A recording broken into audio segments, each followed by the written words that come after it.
look at that. We're live. So We're live. Welcome back, everyone, to our second episode of the Rolling 20's. And boy, oh boy, I hope we don't lose any more footage, because woohoo! Oh.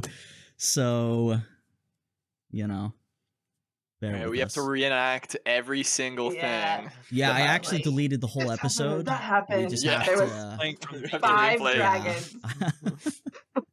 Anyway, no, I couldn't have gotten rid of that that pentakill. That was incredible. But so I can't really say that we have an announcement segment or anything, but I guess this would be the time to do it. So despite this being pre-recorded, as you've probably realized from episode 1, we have some fancy dice bags. Probably can't see the colors too much. Nothing too crazy. A couple different sizes. Some little tiny baby ones. Some quite large ones. We got 25 of them. These are actually handmade by my mother, who makes a whole bunch of really everything from purses to dice bags to getting bored and building a deck and whatever else in between.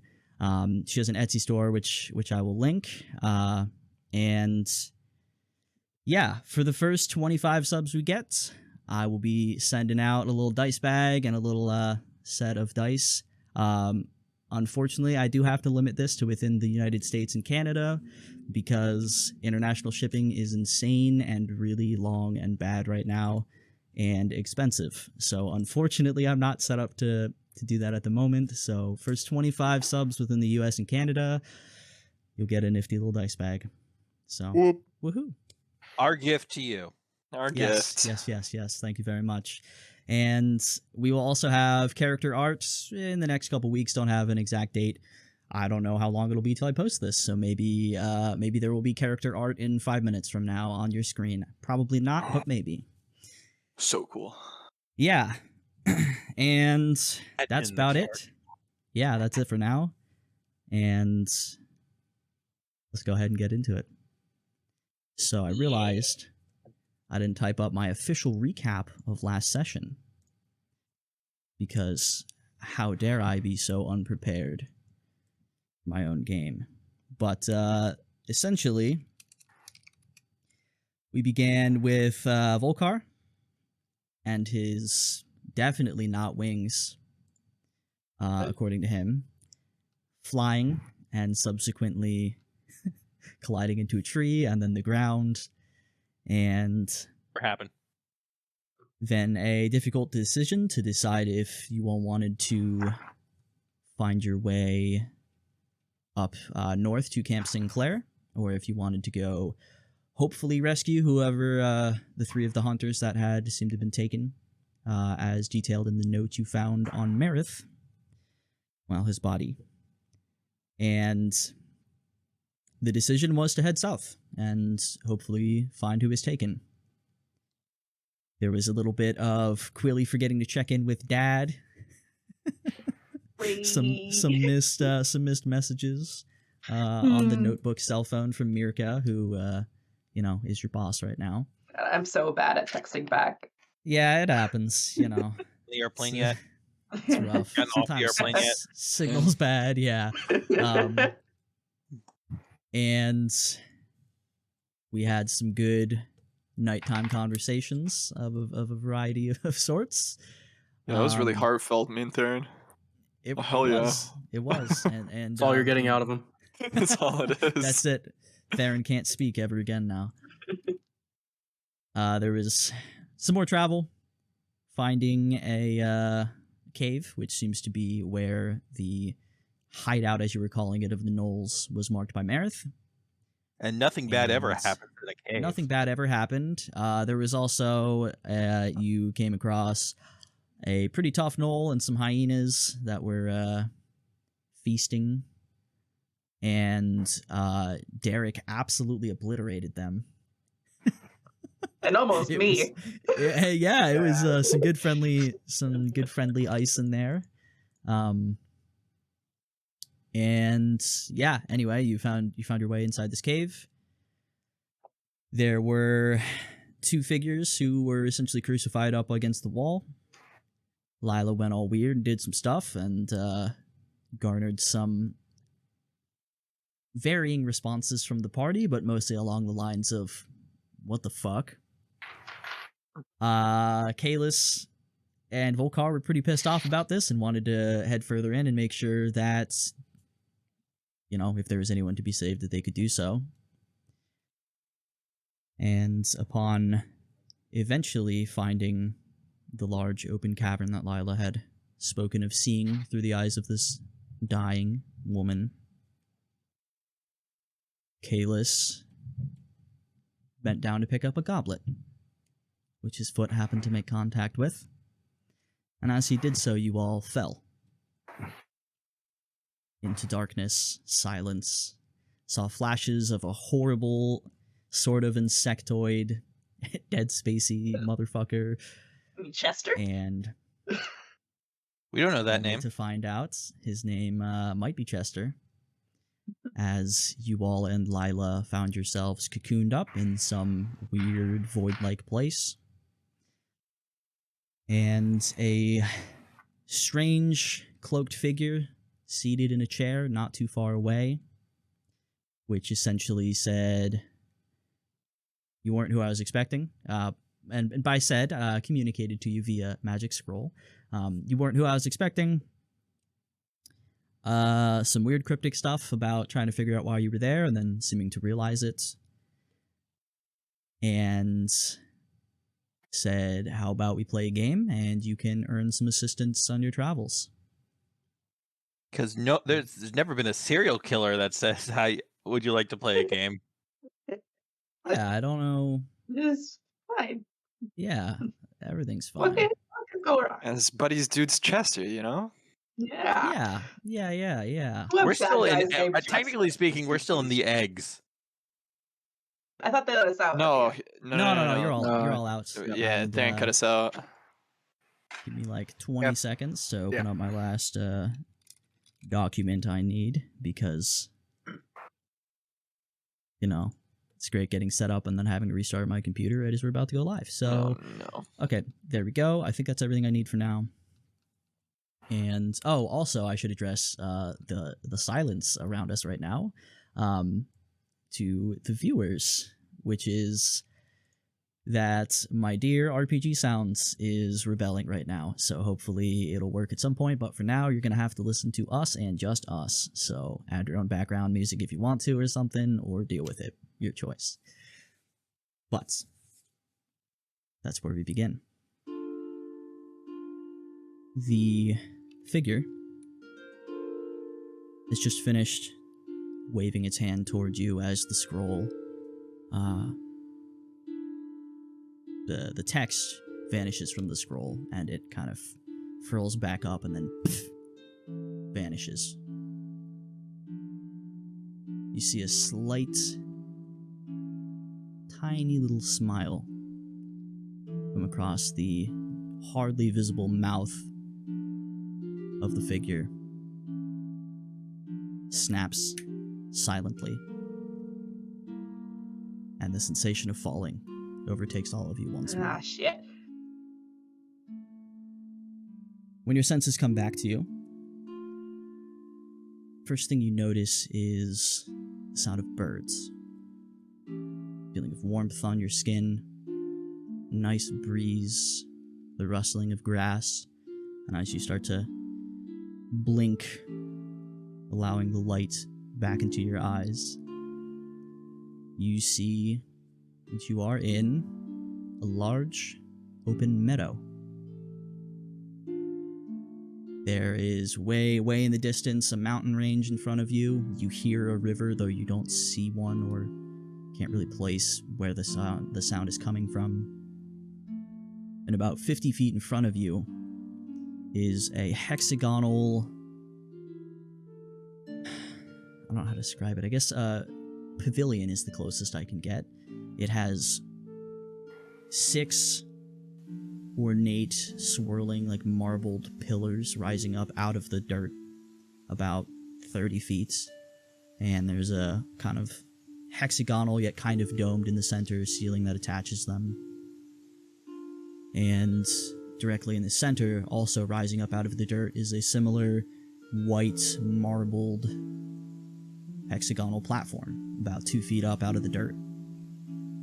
And there's sort of like a dais or a podium that also rises up from the center of the platform. So we have pillars, roof.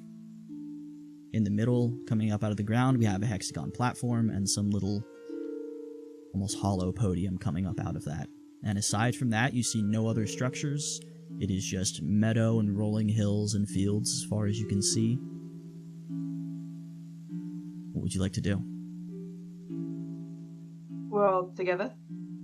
Yep. Do I still have the goblet? You don't. Who touched the thing? Someone always touches a thing. Push the button.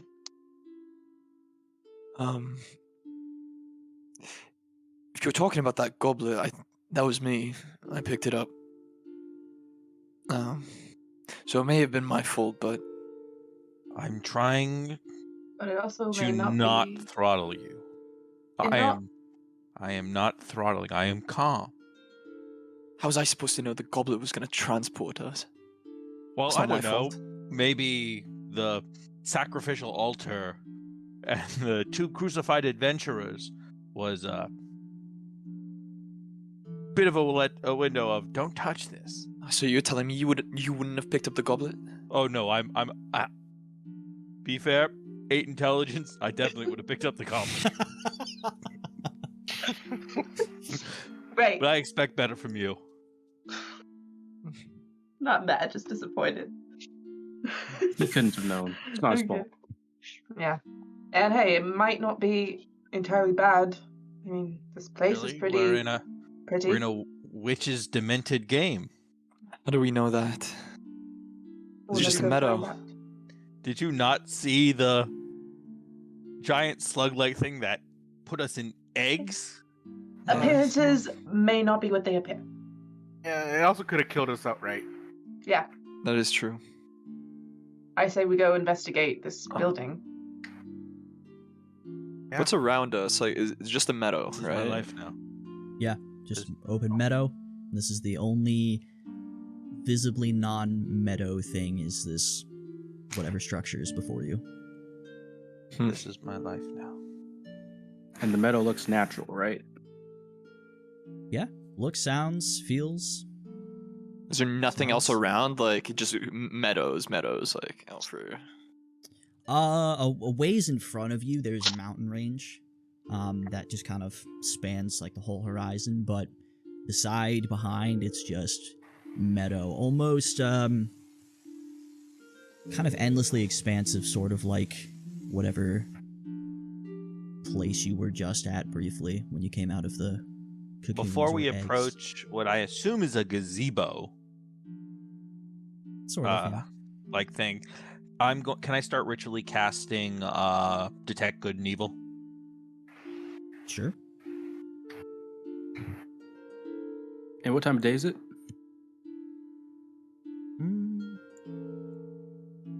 You don't see a sun, but it's bright enough to be afternoon, early afternoon. Interesting. Okay, so I'm gonna start to approach the building. Yeah, I'll go with Quilly. I'm going with them also. And I. Okay. Let's all just go. yeah, and we're I. all, And I. And I. Yeah. And we all go. we all go Glad to we're last gazebo. half full kind of group. Yeah, I mean... Fair. As you approach, you don't see anything else about it that makes itself super noticeable at first. Theron, as you get closer to it, you do notice there is some kind of like a parchment, kind of like some piece of paper that's on top of the podium in the center that's like laid out flat. Okay, I'll pick it up. We all disappear. Look, we just got isekai'd. I don't think we need to do another one. Theron, as you look at Truck-coon. it, you see in kind of this like fancifully scrawled out text, one sentence: show me only wealth. And as you do so, similarly to how the figure appeared, there's no recognition of movement or something finding its way there. It's suddenly all of you just notice that there are large heaping piles of various items that are placed in the dirt around the hexagonal platform. 6 piles, to be exact. And I will put them in our chat once I'm done telling you what they are. So the first is a big-ass pile of gold, other coins, just spilling out everywhere. There is one that is a whole bunch of books. They're also, like, none of the piles are very neatly placed. They're kind of just thrown together. So there's the gold books, there's a bunch of food and drink and, like, platters and silverware and all sorts of things like that. There's one that appears to be a bunch of religious symbols. There's one that's weapons and armor. And the last is jewelry, other trinkets, maybe some family heirlooms, things of that nature. And they just sort of, like, your eyes just kind of recognize that these are there as if they've been there the whole time.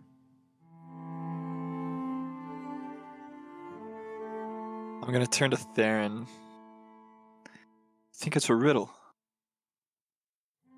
More than likely, yes. I hate riddles. So are they like in a pile, like tree leaves, you know, like when you sweep them up, and is it like that kind of pile? Yeah, essentially like that, yeah. Interesting. What was the thing on the note again? What did it say on the note? Show me only wealth, right? Show me Correct. only Wealth. wealth. What about the word wealth? Show me. If you want to look through a book and Yeah, I try to was gonna find the say, word wealth. Let's see if we can find the word wealth. We Okay. could do that. Or Or maybe it's asking, like, what do we define as wealth? Yeah. I mean, that isn't that literal subjective wealth, though. Books. Oh no, this is knowledge getting wealth. so philosophical all of a sudden. Yeah. Jesus. I'm not gonna lie, I kind of just want to do like a little dive in the gold real quick. You know, I just need that get that out of me. That's the whole reason why I asked about One out of the tank. yeah. So Milo, I'm gonna you go just do you have that to one realize first. it's not a liquid. It's a great many small solids that form a hard surface. See, got all- you got all that with 8 I'm trying to intelligence? swim in it. I'm trying to swim in Milo- it. You are going to break Just something. steps forward and dives in, and just for the hell of it, just give me an acrobatics check, just to see how beautiful this dive is. And real quick, Yeah, but I have a 16 in wisdom. Mikey, I'm wise enough to realize. Yeah. I forgot to mention this earlier. If you could perhaps roll in D&D Beyond, or if you have physical dice instead of rolling in Vorpal, Okay. that would be great, because I noticed one weird little thing that came up in the video with that last time.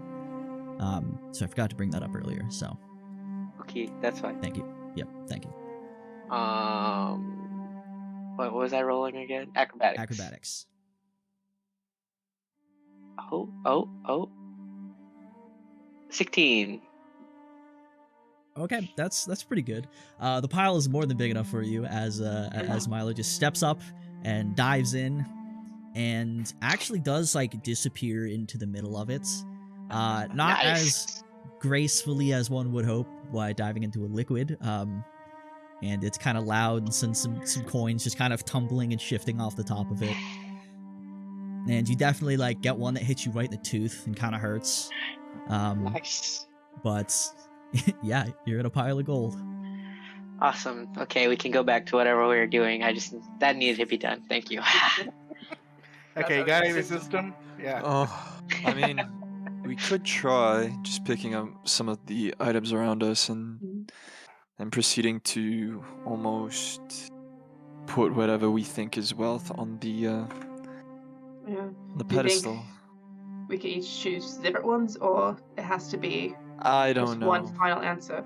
To be honest, There's only one answer, I think, but I'm gonna go I want to walk. look at the books. do the books have titles? Yes. Yeah. Same here. Yeah, I want to take a look at the books. as Okay, well. so half you going to the books. Kaitlyn, where are you going? Yeah. I'm gonna go walk over to the gold. Okay. Gonna grab a handful. Just gonna plop it on the pedestal. Okay. We're going. Yeah. I'm thinking of the most you're doing rudimentary. That's fair. As you do that, the other three of you going over the pile of books, they do have titles. At a quick glance, they appear to be everything from encyclopedias to like, there's like someone's old cookbook, it seems, in there, to like children's stories, to everything in between. In the children's stories, is there any word that says wealth? Go ahead and give me an investigation check. Can I check the encyclopedia for the word wealth? This guy's looking Yes. through every page of Yes. every Yes, book. Except the encyclopedia, the one that probably has the word. That's why this Oh my, oh my And the god! dictionary. Oh my god! What'd you What was get? it? That's a natural 20. Oh hell yeah! It's starting. The guy with an 8 intelligence just Yeah, figured it that's out. good. Well, There you what's go. your total? Intelligence? Pretty sure Or you have a negative for investigation. Yeah. Yeah, investigation, that's a negative one, so it's a 19, but it's still a nat 20. Okay. So amazingly, you just happen to pick up a children's book that seems to have some lesson about wealth in it, and at about the same time that Derek just walks over and flips open a pretty much dictionary and finds the word wealth. You both seem to have located it in two separate texts. So And what do the family heirlooms look like? there's all sorts of stuff. Just anything from, just most of them are jewelry. There's one that actually looks like it's a small, like, kind of ornamental, like, family crest that's on a shield.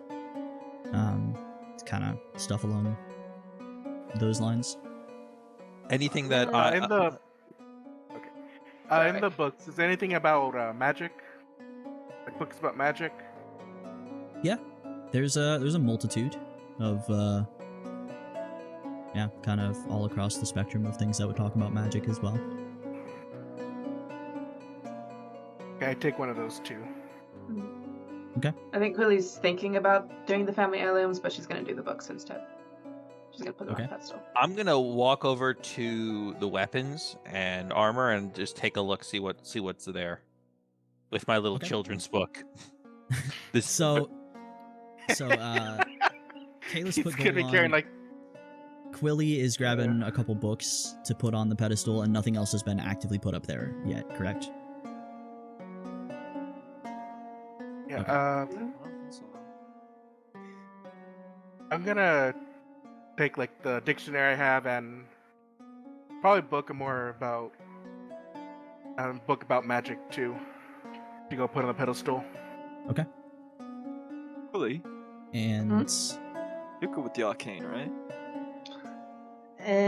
I mean, like in terms of like feeling it, like oh yeah, feeling it around you, like magic detecting awareness. it.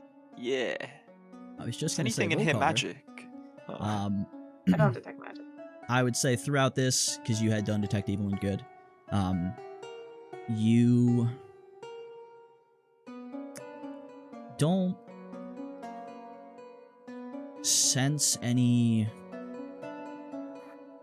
creatures, but there is this little lingering fey sensation around you.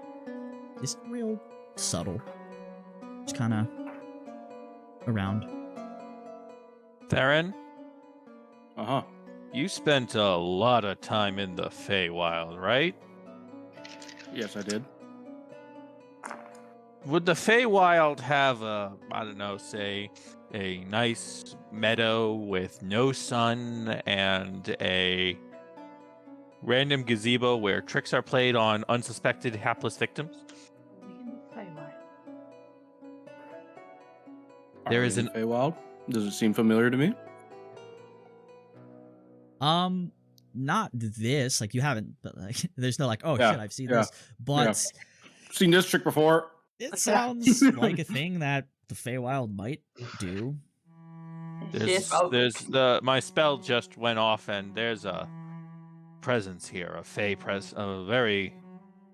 an undercurrent of Fey power here. I'll throw up a magic Hey, awareness. do you like to play games with people? Okay. I mean, to be honest, if we were in the Feywild, I feel like your sense would kind of be going absolutely bonkers right now. So I don't necessarily think we're in the Feywild, but whether this is Fey magic is a different story. Fey adjacent. They're There you known go, to be able Fey to adjacent. go in between both planes, so it's not terribly surprising. Yeah. And we did sense a bit of Fey magic when we were dealing with that creature the first time we met, so... That Really? is true. It's Similar to what Volkar was just saying, like you get the sense that everything here is magic. Everything. Every blade of grass, every individual, anything that could be categorized. I had a feeling Faintly. it was going to be like that. And you get sort of illusion from the gazebo and all the stuff inside here, but as you have physically been touching a lot of it, a little weird. So it's an illusion, but we're touching it, which isn't supposed to happen in an illusion. Which means this is very powerful magics. And everything is magic. Do I get a sense that we're being watched at all? Go ahead and give me an insight check, I guess. That's what that would be, I suppose. If this is an illusion, I want to take a coin and throw it at Volkar's head. 4. Nothing is real. Everything is permitted. Did I hear a 4 declared? Not really. I think that was Theron going 4. Milo, you're First pretty good roll at of the day. throwing stuff, so I'd say while Volkar is distracted and walking over to look at the pile of weapons, you can just ping a coin off his head, and it makes contact. Volkar, it Can feels I like like someone threw a catch gold it coin at before your it head. hits my? Can I catch it before it hits my head? I'm gonna say in this case you're a little distracted looking at some stuff, and it's not gonna hurt you or anything, but it does just kind of ping. I yell at him, "Did that hurt?" Give it a moment. We'll see. I don't think it's an illusion, guys. Volkar, you are. What would you like to do at the pile of weapons and armor? I believe that's where you said you were going. Yeah. What kind of weapons and armor are in this pile? Pretty much anything you can imagine that would be in the normal spectrum of use. Anything from there's a bunch of daggers and knives and swords. There's some halberds. There's a lot of more standard kind of leather and chainmail looking armor. There's some that's rivaling Kalis in shine or perhaps outshining Kalis. Yeah, just a whole bunch. Some of it looks like just like it was made to be used and that was it. Some of it looks pretty fancy, maybe even ornamental. Yeah. I'll have you know, I haven't shined my armor in 2 weeks, okay? Yeah, but it's sort It's of been a like long there's time. this like there's this god who's really shiny who you follow and who imbues you with power or something. Man. Almost as if you worship the god of shininess. Right? Bastard. How absurd. How could he? Making me stand out like a sore thumb. Bastard. Wait, so That's what's kind of currently disappointing. on the pedestal? Gold. We have Gold gold. and Book. the book? We have books from A book? Quilly and 2 books from Derek. Well, this is wonderful. A riddle. Can I I assume that there's an axe somewhere in that. Yeah, multiple. Just take one of the small axes and like see. I want to see like the quality of it. Like, is this something that I would use, or is this something that I would perceive as valuable? Because I come from a hunter-gatherer society where a weapon is probably more valuable. Helps you eat. Yeah. There are, as you've been kind of like just scouring the pile, they all seem to be, at the very least, good quality. Like they all seem usable, if not better. And there's actually a few axes. There's some that look like they are more for perhaps felling or splitting wood. And then there are some that are certainly just a weapon, and they all look like they would get the job done. I want to walk over to the food pile and just look for some bread. Okay. And eat a piece of bread. Okay. Easy enough. There's plenty of bread. I'm gonna take one of these axes and bring it over. Okay. This Are is you what putting it on the pedestal? I'm gonna put it on the pedestal. Yeah. Okay. Milo, you grab a big halfling fistful of bread. You shove it in your mouth, and it sort of has this almost like melting like cotton candy effect, only it has the nothingness of tofu in terms of flavor profile. Oh, now that's evil. This is the Feywilds. I have an idea.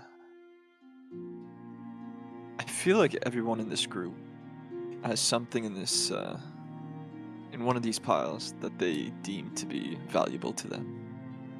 I think that we should all pick what we find the most valuable or the most wealthy in terms of whatever item it is. Pick it out, and then for us, we put it on the pedestal ourselves. Because to be honest, and I'm gonna walk over to the pile of religious symbols.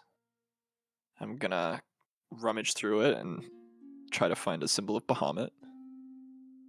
Okay. Easy enough to do. Yeah. I pull it out. I'm assuming it's like an amulet or something like that. This one's actually a ring. Okay, a ring for Bahamut. I'll look at it. Walk over to the pedestal and then place it down. Well, there's mine. And I suggest that you others. No, I put down some books. I'm going back to the pile of gold and just like and like trotting over with as much gold I can carry in my short little hands and like right on top of it. Okay. At this point with the books, like the top of the pedestal itself isn't huge. So between the books on there and now there's an axe and some gold and a ring, and then just Kalis, you delicately place the ring, probably thinking of the favor of your bright shining god. And as soon as you step away, Milo, who kind of has to like half jump throw, this pile of gold just comes cascading down on the top, probably knocks the ring off in the process onto the platform, kind of spills out over the edge, and it's both on the pedestal and on the platform itself. Okay, everyone, I just want to say I did my part. Yes, you did, Milo. Yes, you did. Good job. Can I find like an amulet, just something that has cord symbol on it, in the religious? Mm-hmm. Easy. Like what I assume is just like a small amulet, and I want to wrap it around the base of the axe that I picked up. Okay. And just put that on my faith in my arms. Got it. Can I take a look at that pile of like family crests and stuff like that? Certainly. Any that look recognizable at Oh, all? I also Any take family that a I might real know piece of? of gold from my pocket. Okay. Got it. Theron, give me investigation check. A 9. You don't recognize any of them, weirdly. Like, you're pretty smart. You're pretty learned by proxy of, your life. They almost sort of seem like like an attempt to look like what would be a real like family symbols and things where they are present, but none of them catch your eyes as something that you recognize. Guess it's the symbolism that matters, and I'll just take one of the family crests and put it on the pedestal. Okay. As you do so, nice breeze wafts by. Another coin ting, ting, ting, off the side. Nothing else about your situation seems to change. What about you, Quilly? Scroll still You have say the anything same to put on? thing? Was there like a pond? Why am I thinking there's like a pond or something near this? Smells like one. Oh, we it- hit one. Sounds like there's a river, but you don't see one or see where one would even make sense to exist. It says, "Show me only wealth."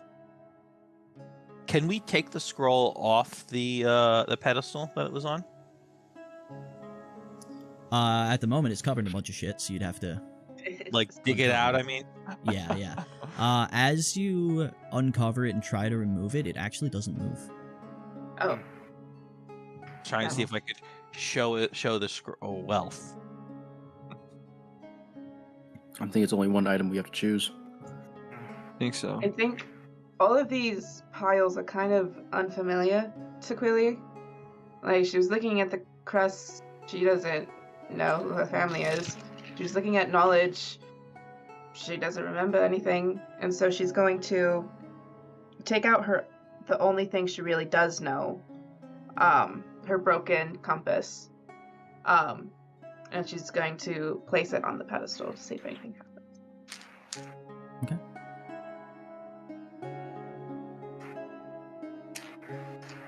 If something happens, you're not sure what. Damn. Well,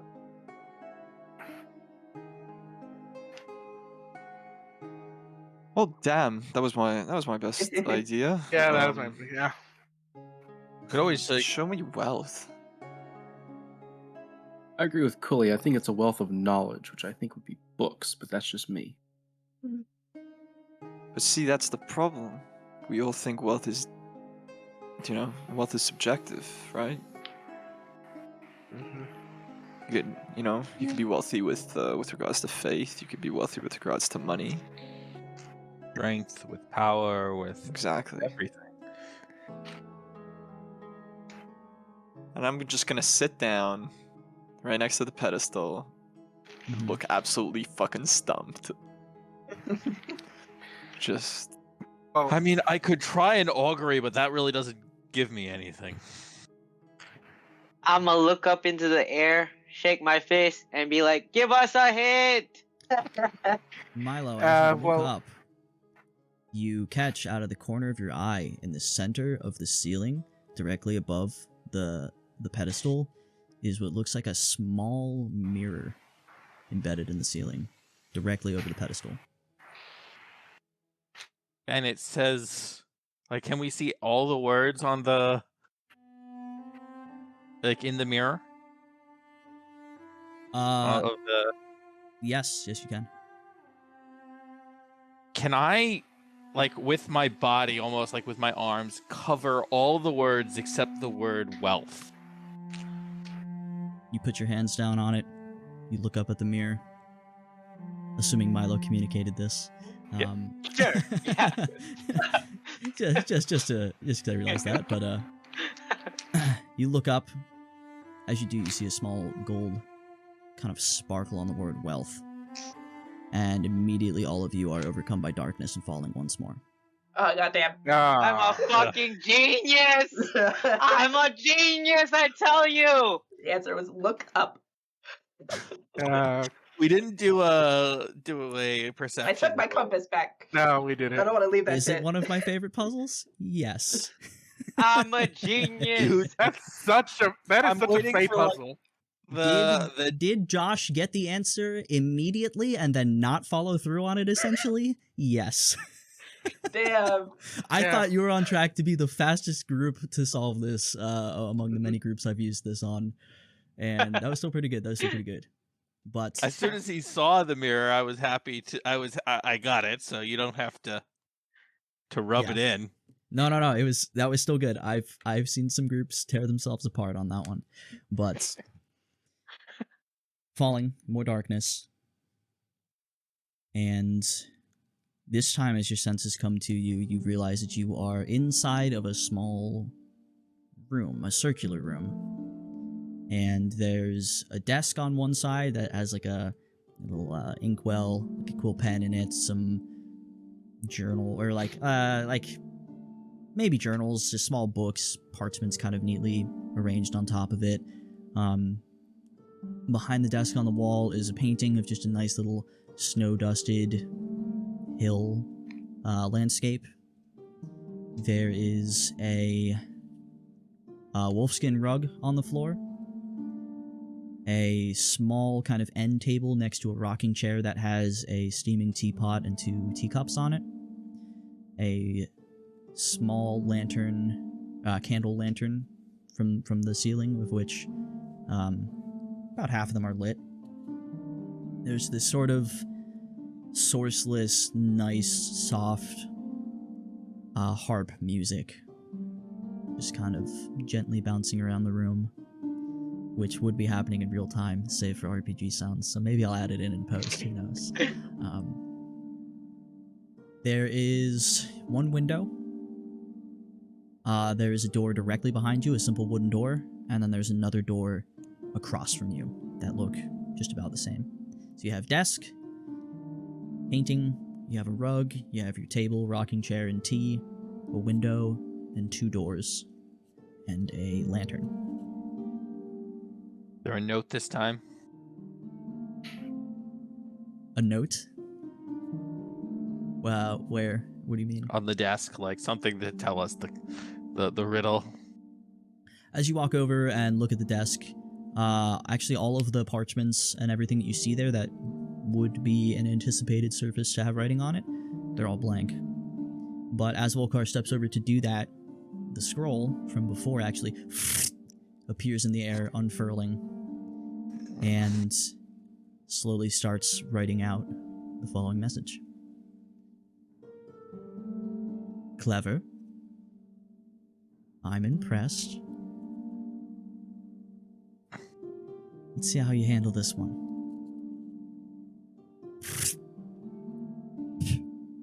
Vanishes. I got this, guys. And I kind of walk with a pep in my step, you know, like I just figured out the last riddle, it is what it is. And walk to the rug and like grab it real quick and throw it up in the air. Okay. Why? Looking for something underneath it. As you do, you're amazed as you see a wooden floor. That's all I got, guys. Like I said, slightly cleaner than the rest of the floor from maybe having some surface there instead of things contacting the wood. A true I was genius. really hoping, there was something there. And then I was like, wait, I got this again with the whole walk and the pep in the step thing. Go behind the painting and grab the painting, and hopefully there's something behind there. It's incredible. This painting seems to have been hung on a wall. And that wall seems to be made out of wood. The wall's made out of wood. Yep. Okay. Wood. Third time's the charm. Still pep in the step, this 2 things haven't put me down. Go to the door. And swing open the door. Hopefully. Which door? The one that was the door that was behind where you started, or the one that was across the room from you? Whatever the one's closest to me right now. Unless I'm in the middle. If I'm in the middle, we're going right in the middle with the painting. Yeah. Okay, right is never wrong, so we're going with the right door. And I'll go to left door. Okay, so right would be essentially back to the door that was behind you where you started. Milo, you step over, you walk up to the door, you grab it, you swing it open, and you are met with this howling, kind of chaotic, grim, almost wind sound that just comes kind of broiling up from beneath you as you look out into this black, endless, sickening void similar to the space that whatever this individual is in. And as you feel yourself almost get pulled out, there is this sort of flash of motion. You swear that there is some kind of black cloaked figure that appears just in your peripheral. Only Milo sees this. Puts one hand around your waist, pulls you back very quickly, and then vanishes as the door slams shut. And the scroll appears once more and says, "My apologies. Haven't finished that part yet." Definitely not that Probably door, add guys. a lock. And as it says this, you see a lock just materializes on the door. Just a big, like, dramatic kind of almost padlock. Yeah, Derek, just you step up to the other don't door. open that door. Yeah, did a lock You appear at that pull- door? No lock on that. Oh, let's have it at the same time. Okay. And I just yell, "Be careful when you're opening the door." I just thinking like Beetlejuice when they leave the house Oh, and yeah. like the dunes. are you still gonna open it, Derek? A lock didn't appear on it? Nope, just the other one that Milo was Oh. at. I'm thinking like Harry Potter. He opened up. I'll come Sort of later. that. Yeah, sort Okay. of. That's what I was thinking.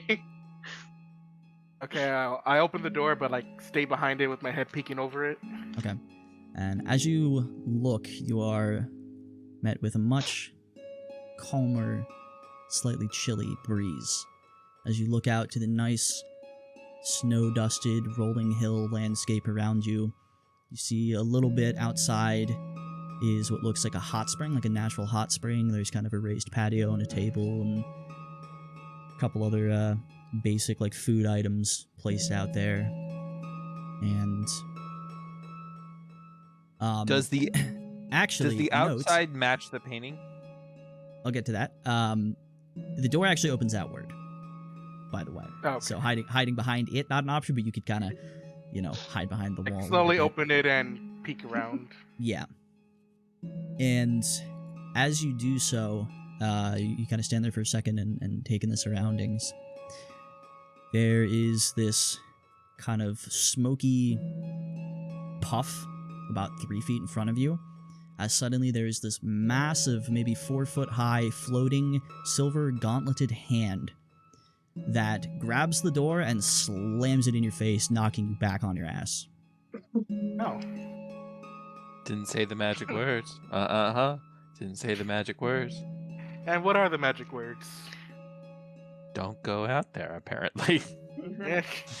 I don't think the doors are the answers, guys. Just Yeah. That's my contribution to this puzzle. From our brief look outside, like I said, does it match the painting?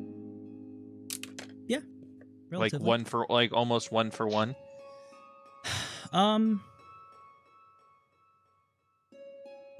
A little bit hard to tell, although as you look at it, you see that the little house or building that is in the painting is round, all wood, seems to be similar in maybe in size and general aesthetic, and the rolling hills and snow and whatnot. It's a very different angle than what you would get looking out from the door, but could be the same thing, yeah. How big's the painting? It's like 3 foot wide by like 2 foot high. Is there a window in the painting? Yes. I am going to go up to the window. Oh, is there a window in the room? Yes. I'm going up to the window and looking out the window. Okay. That's it. While he does that, I'm gonna look at the image. Okay. The painting. The painting. Milo, you see a nice snow-dusted hillside in front of you. And Theron, as you look close, you see it's almost like you're like playing a video game in like 10 FPS. There's no like smooth transition of Milo appearing there, but it's just kind of suddenly there's just this little halfling face kind of just like peeking up over the windowsill at you. Oh. if we want to escape, if escape is the thing, we could either A, burn the picture.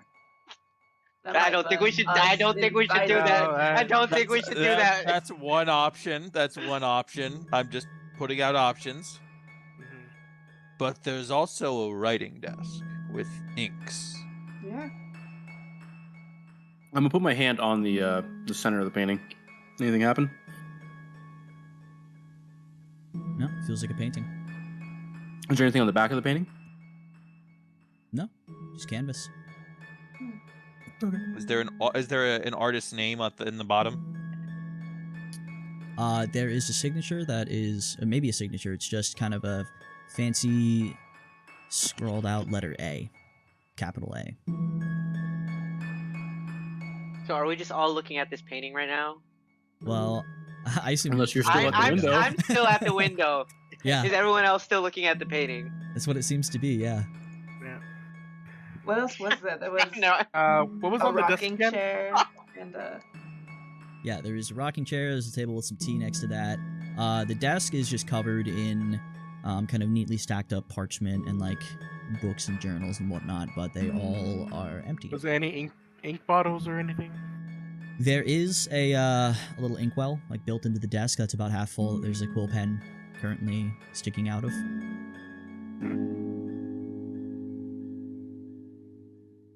I want some tea. I pour myself a cup of tea. Be careful drinking that. Mm. Yeah. It smells amazing, actually, Well, as you get over to it. It's got this sort of like, it's almost like a slight hint of like peach, a little bit of cinnamon. So it's like a lighter tea, yeah. If you're not drinking it, I'm gonna take a sip. Okay. I ate the bread earlier. What could go wrong, right? You just said like, oh, you doomed us all. Much to Why your would you surprise, tempt fate like that? It actually tastes really good. It's like a nice, like light, kind of like white tea. It's the perfect temperature immediately as soon as you pour it into one of the little cups. It's actually interesting as you're kind of getting more settled into this room. It seems like it was probably designed for someone of maybe dwarven size. So it's like closer to comfortable for Milo, though still a bit big. But yeah, the tea is good. Smells good. The teapot doesn't seem to lose any weight when you pour it. Okay, guys. So for this part of the escape room, we have a painting that is a picture of us. Oh, the As cabin we're in. I have my cabin. I don't know. As I have my little. Is there a teacup or something? Yeah, there's 2 cups. Okay, cool. Yeah. I have my little teacup, and in my hand with my little pinky up. Yeah, that's all I got. You guys really gotta do something. You know, I already did the whole floor thing, the painting thing. We even got the whole I'm in the window thing. So come on, let's get this together. As I sip on the tea. Can I try just grabbing a piece of parchment from the table and writing it using the ink on the desk? Just writing something. Sure. What would you like to write?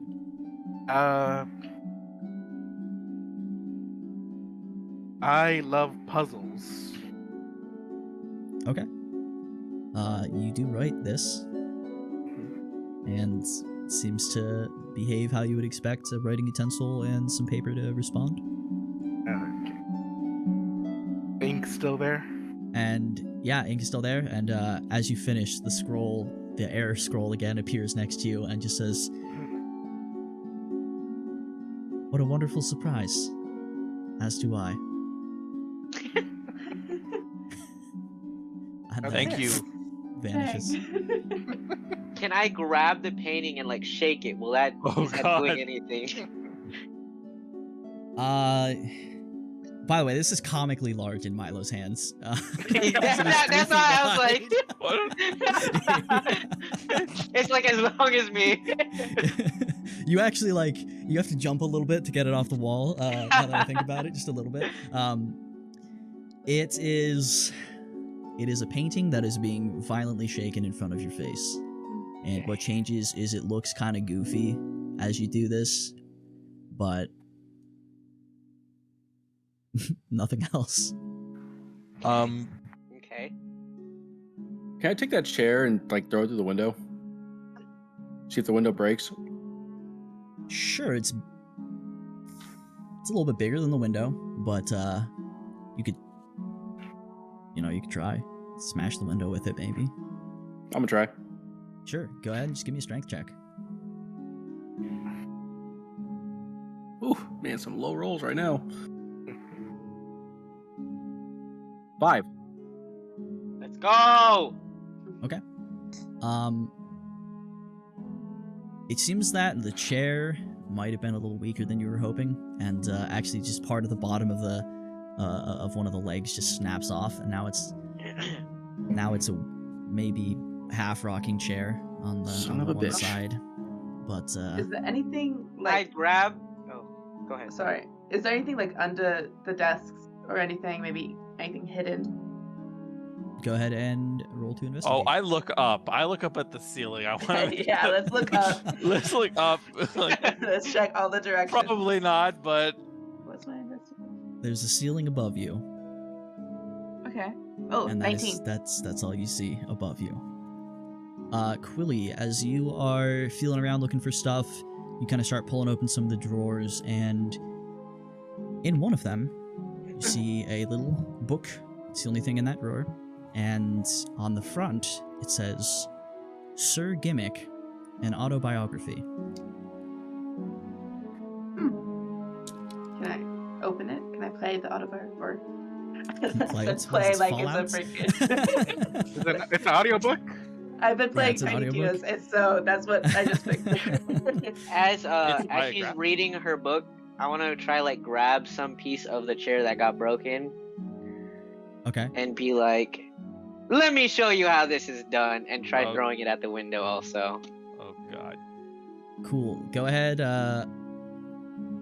I'll just consider the strength because I know that you're accurate enough to hit it. So do that. And Quilly, as this is happening, you see written on the first page is Oh, one God. sentence, and the rest is completely blank. And it is the sentence that I have just sent in the chat. I rolled a 14 total. 14. Adulterous, curious, intense, secretive. As you grab the leg, Milo, and you chuck it, it does go through part of the window, actually. It doesn't like shatter the whole thing, but the section on like the bottom right that you hit does kind of, shatter and spray Does out. Quilly tell us what the autobiography says? Yeah, I'll read it out loud. So Gimmick was many things: studious, short-sighted, adulterous, curious, intense, secretive, and most of all, well-mannered. So Can I go up to the door and knock on it? Like,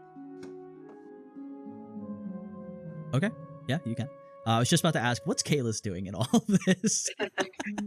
This man was stumped on the last Just puzzle. looking He's just stressed sitting out. there. He's just beating his head against the wall. Just... I'm Kayla's doing. Oh, did we lose audio from him? Oh. Oh.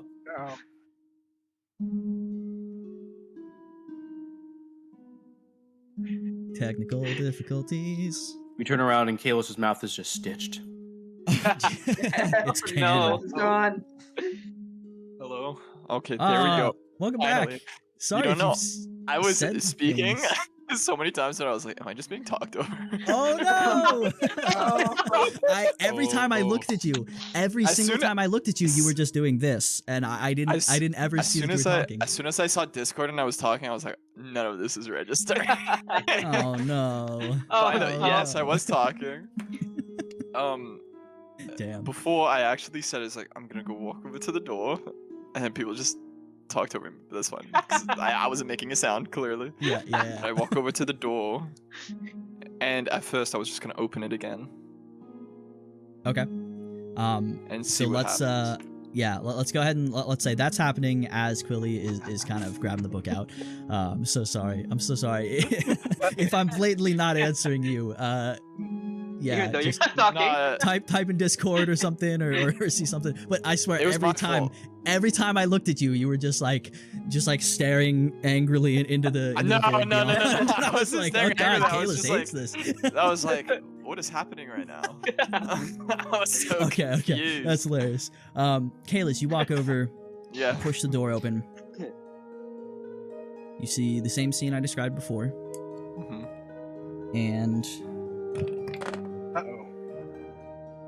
you take 4 points of bludgeoning damage as a giant silver hand materializes, flips you off, and then just strikes both you and the door simultaneously. You go flying back into the wall, and the door slams shut. So part 2, definitely not opening no doors.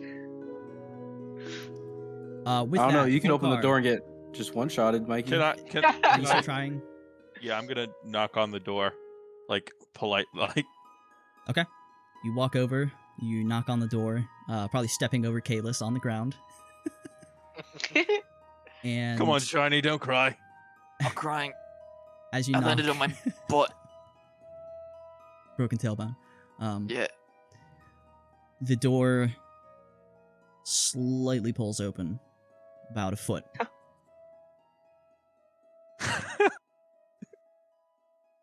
I'm gonna bring a cup of tea over. Yeah, I was gonna say, Okay.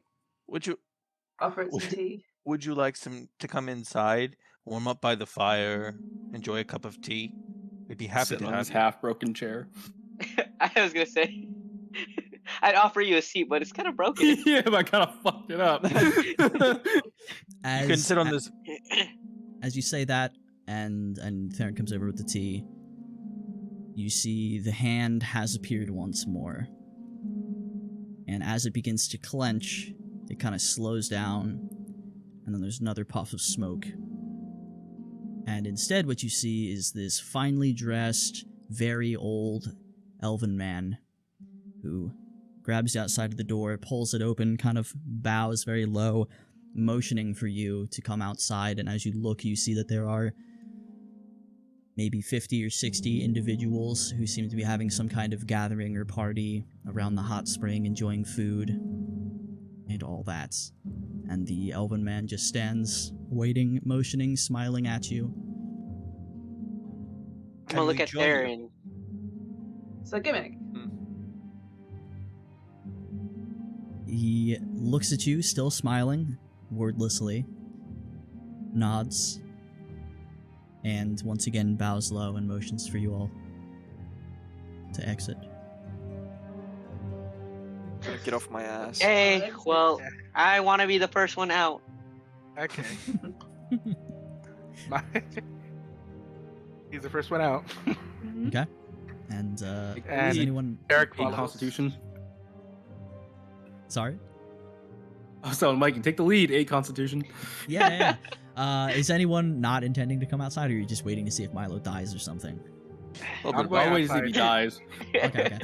Milo, you step outside, and you die? it's a little cold, it's a little chilly, and you hear a whole bunch of voices that seem to match up with these individuals, and you begin smelling food and all sorts of things, and it's quite pleasant out here. And the rest of you watch Milo take a few steps out, kind of sniff the air a little bit, and he doesn't die. Nothing untoward seems to happen. Yes. What are the Okay, people well, doing? I They look just- back and thank Sir Gimmick for his invitation and start walking towards that. Okay. Okay, quick question. So they broke the chair and the window, right? Yep. Okay, I go back to the desk, write down, sorry about the chair and window. Got it. Got it. Okay. And And then I'll head outside, I'm head outside as And- well. thanking Sir Gibbons for the invitation. as you I'm all gonna follow Derek. Thank you. I believe I've heard everyone say that they're going outside at this point. So you all step outside to the nice crunch of the couple inches of snow that are around, Milo, I imagine you're probably going right to the hot spring. Yup. As you get over there and you start stepping up toward it, you feel the warmth kind of wafting up at you. There's this sort of like lurching sensation as all of you, once again, darkness falling.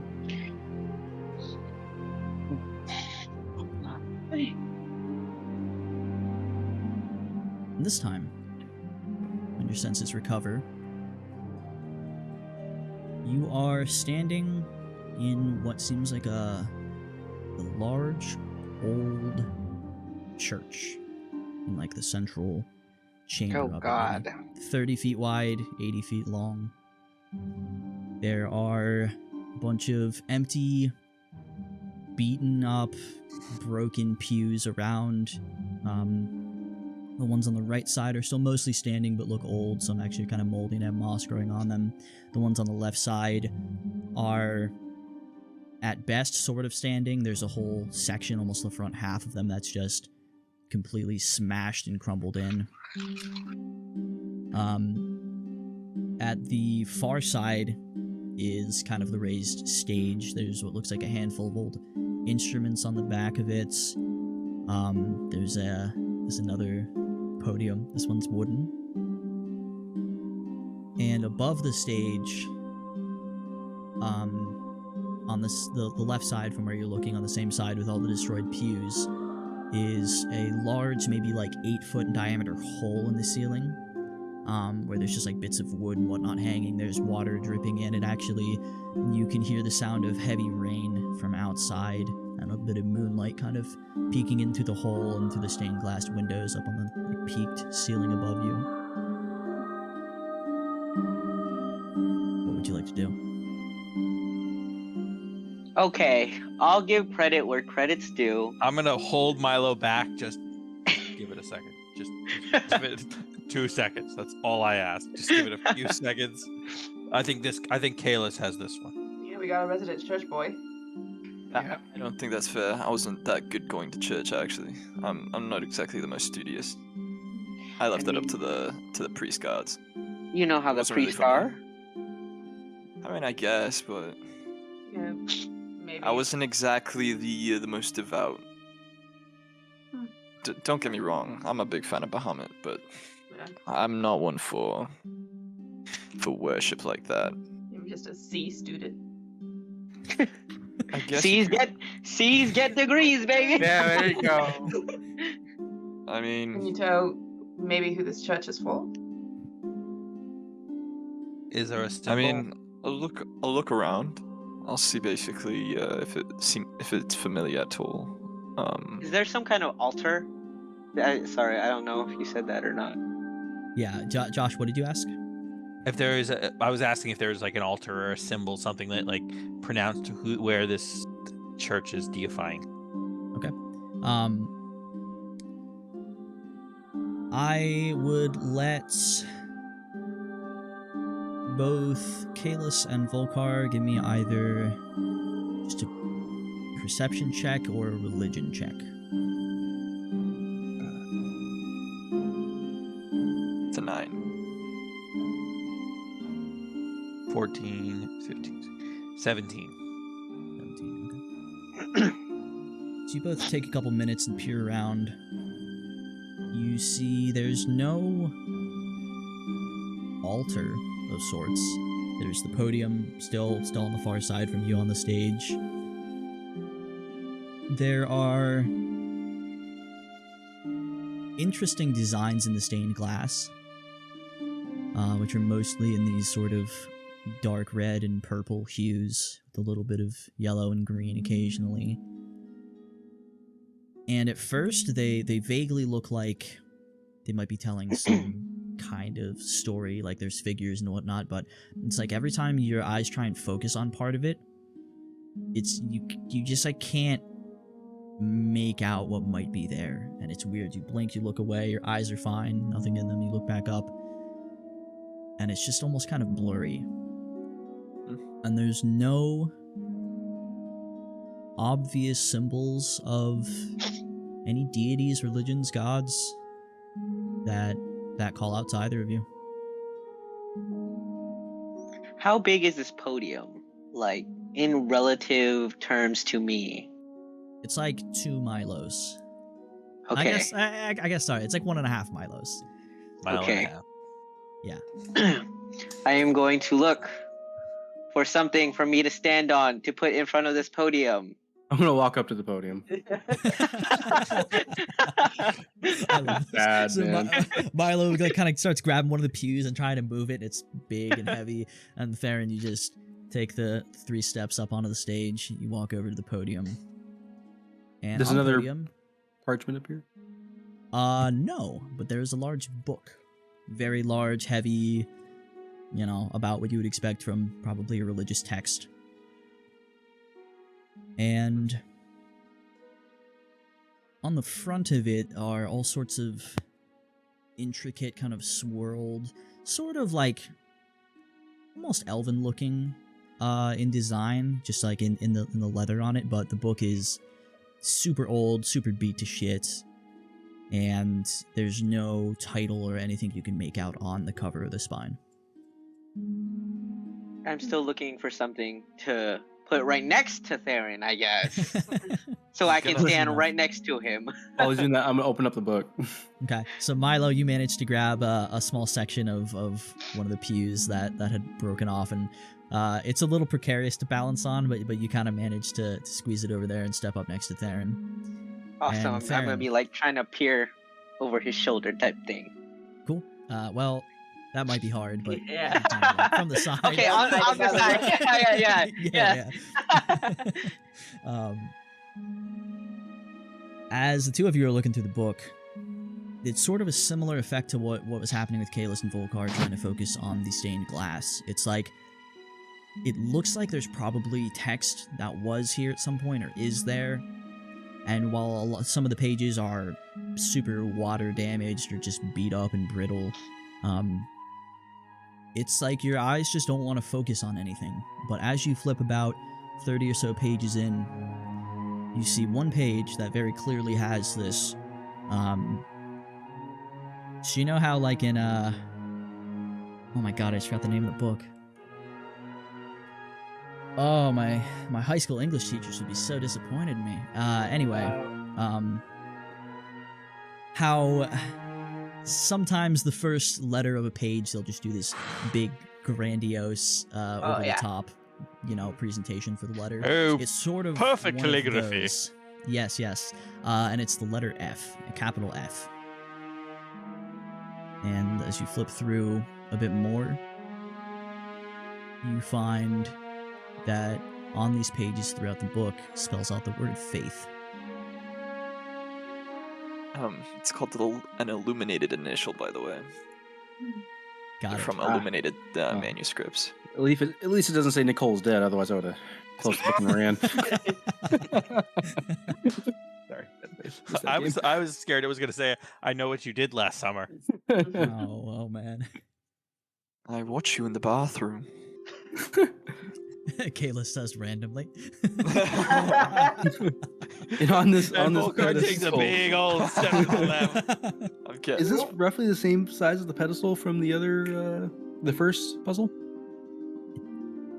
It's so that first one was kind of more square. This one's a little bit more rectangle, and it's actually like not flat on the top. It's like angled back and has the lip on the bottom, and like the book was set there like someone would be almost like a sheet music holder sort of. But no, it's not the same size. Okay. And just flipping through the rest of the book, there's nothing else really there. Nope, just those few pages that spell that out, and the rest is just damage and blurriness. Do the pews have, you know, like how some pews have like a back with a little like where like we put the Bible or Theodore or whatever person. Yeah, they do have those. It's kind of like one like just like long. Is there can I go and check see if there's anything in those? Sure. Which side, left or right? Right side, the pews are more together. Left side, they're more destroyed. Let's go to the left side, the one that's not destroyed. Right is never wrong. He's looking for just donation money that fell out of the basement. Yeah. Can I go? Again, Can I go to Jewish, the opposite never side? been to church, so I wouldn't know. The other side. Yeah, go ahead. Both of you give me investigation checks. Okay, which die is gonna be nice? I'm gonna show the book to Kalis. I'm gonna tell him. You said investigation. Spells out faith. Affirmative investigation. So that's a 7 for me. Spells out faith. That's a 18 for me. The front of the text or the book. Do I notice it? You notice it? Like, do I notice like anything special about it? No, I mean it looks like you can confirm from experience. It looks like it's along the vein of an old religious book. But again, there's no words that your brain recognizes amongst the leather kind of inscription. Derek, Yes. as you are looking on the side with the more together pews, you do actually find, as you're walking kind of up and down the rows looking, that there's another similar looking book, a little bit smaller, that's actually just placed sitting on one of them kind of off to the far side. And similar state of decay as the other book that Theron has. So there's like nothing really readable on it, just No, not the front of it, no. I'll open it and look through it to see if there's anything similar to what Theron said was in that book. Okay. As you look through this, you find the word trust is spelled out similarly throughout it. Faith. Okay, well, Trust. this one says trust, yeah. Okay, guys. And Trust. Pixie dust. I'm gonna. oh, go ahead, Milo. I was gonna turn my back to Theron and yell trust fall as I fall backwards on top of him. Milo, as you turn, you see something you hadn't noticed before. There's a door directly behind the podium on the wall. And there's no knob, there's no handle, there's no obvious mechanism to open it. You can still trust fall if you want to, but you do definitely see this as you turn. Oh, okay. Hold on. Pause before this whole trust fall thing. So, like, how long has this door been here? As I And pointed out to the rest of the group. none of you And saw then it do you before. trust fall? And then, yeah. Then Okay. I'm gonna do the whole trust fall All right, thing. cool. Okay. I'll catch you. See, I didn't think I was gonna get caught, but that's really nice. Okay, so that is what Milo anticipates happening in his head.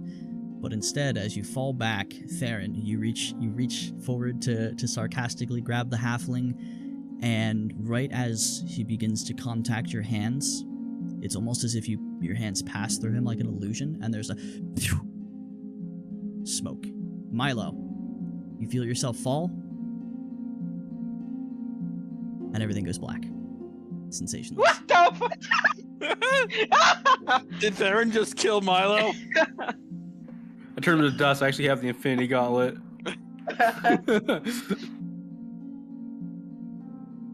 Well, Where the fuck that? So we're still here. He just Yeah. I think he okay. He's went gone. to the next. And this So, door he pointed at, do we see it? Yes. Yes, you Theron? do. Where did Yeah. he go? You're gonna- asking me? Touch the door, see if I can push it. You were about to catch him, and then he disappeared. I'm just as baffled as you are. Okay, you want to try to recreate it? How about you fall into me? Let's try that. How about you No. fall into me? You fall into me. All right, gentlemen. First of all, ladies, you're both pretty. You don't need to argue. Second, because I trust you, Kalis, Yes, Volker. I have faith because I know that if your strict adherence to saving people will catch me. Mm-hmm. Two things. Quilly, as this is happening, you touch the door. Feels like a door, just like a kind of a big. It's like 8 feet high. It's pretty big.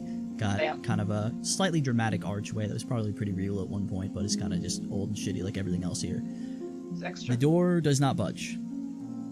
Volkar, as you begin walking up toward the front, declaring this, you actually, because you were kind of digging through the pews and kind of it took you a little bit longer on this side than it did with Derek. As you kind of start climbing your way out of the most destroyed section of it, you actually catch out of the corner of your eye underneath, like the worst part of it, kind of sticking out, is a third book. Hold that thought. Mhm. I still think you're both pretty. Thanks, And I guess. I'm gonna see the third book and open it. Okay. Similar situation to the other two. And as you flip through, you find the word blind. Trust in Blind faith, blind trust. Faith. So am I just like in the? You're in the. You're just permanently, here. you're just Yeah. permanently You're not blind. here. Everything not just here. went dark. Milo, right now, everything went dark and sensationless. And in Okay. this period of time, Milo is Is there- experiencing nothing. Oh God, Is there vegetable. that big where the thing crashed in it? Is there a hole or something, like a big empty hole or something? There's a hole in the ceiling, not in the floor. There's like nothing obvious that like doesn't look like anything came through and like hit the ground, but like there's like little tiny bits of wood from the ceiling. But yeah. Faith, blind, and trust. I just remembered something. Where the fuck is Layla? She's been here fulfilling the purpose of, hi, I'm a character that's run by the DM. and I can do I'm not puzzles. gonna do shit. Here are my two Completely. options. Here are my two options. Do something and have it be too useful, or do something and have it be so incredibly wrong that I waste 2 hours of everyone's time in real life. So I'm here and I'm implied that I exist. And I was hoping no one was gonna bring me up. I mean, Layla, can Just you trust can blind you- faith? Yeah. Trust, blind, and faith. I mean, Milo had faith that you would catch him, and he closed wasn't it. looking at you. and he So- fell, and Okay, come here, you big oaf. And then I basically signal him to like turn around, and then, come here. I trust that you will catch me. I'm gonna look at Theron and we give him like a little wink. If this doesn't work, Yes. and my faith is know that through faith I will beat your ass like a Cherokee drum. Volkar, I sincerely hope that you place all of your faith in Cord. And then I'm basically just waiting there. Just like, Now would be a good time to work a miracle. And I fall backwards. Okay. Close my And as eyes. he begins to fall in slow motion, eyes closed, Kaelus's hands retract closer to his torso. Volkar, I imagine arms crossed because why not, over the chest. Slams into the hardwood floor beneath him, bashing his head on the ground painfully. Ouch. I believe I just made you a promise. I think you didn't put enough faith in me. I think there was a bit missing, to be completely honest. I think you kind of hesitated a bit. I believe User I error. said I will beat you like a Cherokee drum. What? I would say, Yeah, now that my brain's kicked in on that sentence, maybe we'll refrain from the Cherokee drum part of that. Yeah. just as someone with Blackfoot and Cherokee family. Gotcha. But no big deal. It just hit me that might, might rub some people the wrong way. So, sorry. It's I also mean extremely non-fantastical, I might add. Yeah. Like explode. I'll give you some fantastical C4 right now. and on that day, C4 began to exist. Fantasy 4. Okay, no, that was all but a joke. If you actually want me to try it again, I will sincerely do it. I promise. And then I basically like I look at him. I'll give out like I look at him. finger. I swear on your god. Okay, I swear on Bahamut. Pinky promise?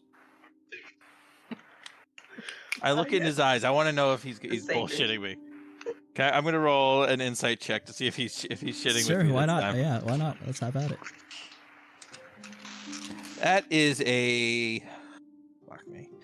It's an 8 plus insight. Oh, 8 plus 5, so 13. Kalis, how steadfast are you in your faith? Isn't it? Just tell Isn't me. I'm basic? Yeah. Steadfast in my faith. Yeah, how I believe in my God. Yeah. I He's, like any worthwhile being, I falter a bit from time to time, but if I swear on my God, I'm swearing on my God. I can't really. That's kind of a big no-no in the order. So, but pinky promise. I never disobey a pinky promise. That's for one. I want you to imagine like an iron hook coming down on your pinky and just squeezing you. You have to realize, I grew up in the order.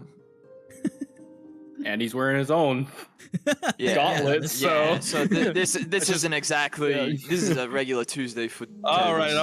Enough with the pinky promise. There we go. crap. Yeah. I Okay, close my eyes. Just trust me. Okay. I close my eyes. I turn around, and I fall backwards. Okay. And I try to catch Kalis. him. Okay. You can do so. It's a little clumsy, but you catch him. And there you stand holding Volcar. I caught you. So what is this?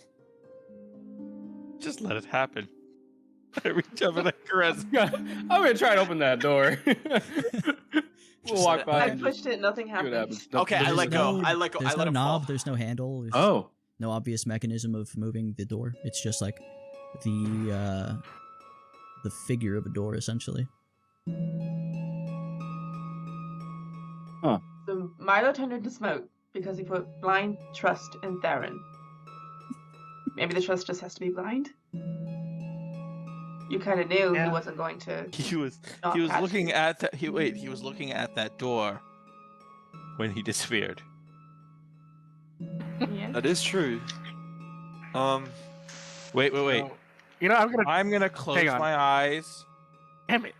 at the door. Oh, actually, And I was gonna say, Derek Derek, was what first. were you about Yeah, to say? Derek, As yeah, you've been, Derek. you've been Oh, kinda standing by this. Same thing. I was say, I close my eyes and just try to walk through the door. I'm a platform 9 3/4 this shit. You know. Okay. Not to steal this from you, Josh. No, you just had a pretty good moment there. Derek, you're watching this. You see Volcar come over, and Volcar, as you turn to do this, you see Derek closes his eyes, walks, and instead of colliding with the door, just vanishes through it. Derek, Mhm. you get this almost like wet sensation as you pass through the door, and then numb, dark nothingness. Okay, so they both could just be dead. Yeah, They could we just wouldn't be know. dead, but to be Oh, honest, I close but- my eyes and just rush through. Okay, Oh, great. and you just We're doing Move it. ways forward. hit your face on the wall. Oh. God damn it! What the hell? Really? Yeah, well, God. I mean, Maybe I think you might have lost a couple brain cells with that one. Maybe it only works one I way. don't think for he each had person. any to begin with, but Oh, he lost a whole Milo's point of not here. intelligence. He's I at can't 7 now. hear I can't hear him. You hear Milo from the ether. Okay, we got 2 through. 2 out Is of there- 6. Is there any way to get up to where the hole in the ceiling is? Is there any Yeah, I mean, stairs to if you had go up? wings or something, you could do it. Okay, Aside from I that, know no. that I know that's a bit on the nose, but okay, I will recognize that there's a hole in the ceiling, as there was Okay. before. Mhm. I'm going to sprout my my wings. My eyes will flare, into a nice reddish orange gold flame. Of course. And then I will 2 white wings appear, and I will zoom up into the hole in the wall, or in the ceiling. Okay. Basically, look down, grab my amulet, and I'm gonna say, "Oh, please! I swear to God, Bahamut, if this is not the thing to do, well, I guess I'll just break a leg." And then I'll close my eyes, and I will contract my wings and just fall to the ground. Okay. Those below watch Kalis fly up through the hole, wings out, kind of tuck in as he holds the amulet for just a couple seconds before there's this orangish red Should we try to flash as the catch him? wings Silver, he disappear. breaks the A leg. couple feathers kind of float away above, and he plummets. Let's try to catch. You're gonna try and catch him? Yeah. Okay. Go ahead and Can I give her the help action? You just got baited, Danny. I'll say if Baited both by of the you- DM. If both of you want to do this, go ahead. Let me give her the help action because I don't And- want him to die. I yeah. don't want him to die. I really don't Really- want him to die. Sure. fine. Just give me. This is gonna be just dexterity. Just how fast can you get over there? Just dex check on this. With I will say Volcar, you can't help with this, but you can also make a check. For dexterity, Yes, dex check. Dexterity. Okay. 15. Just let me do it. Just let me do it. Let me Okay, die. no, it was bad anyway. It was an 8. It was an 8. Okay.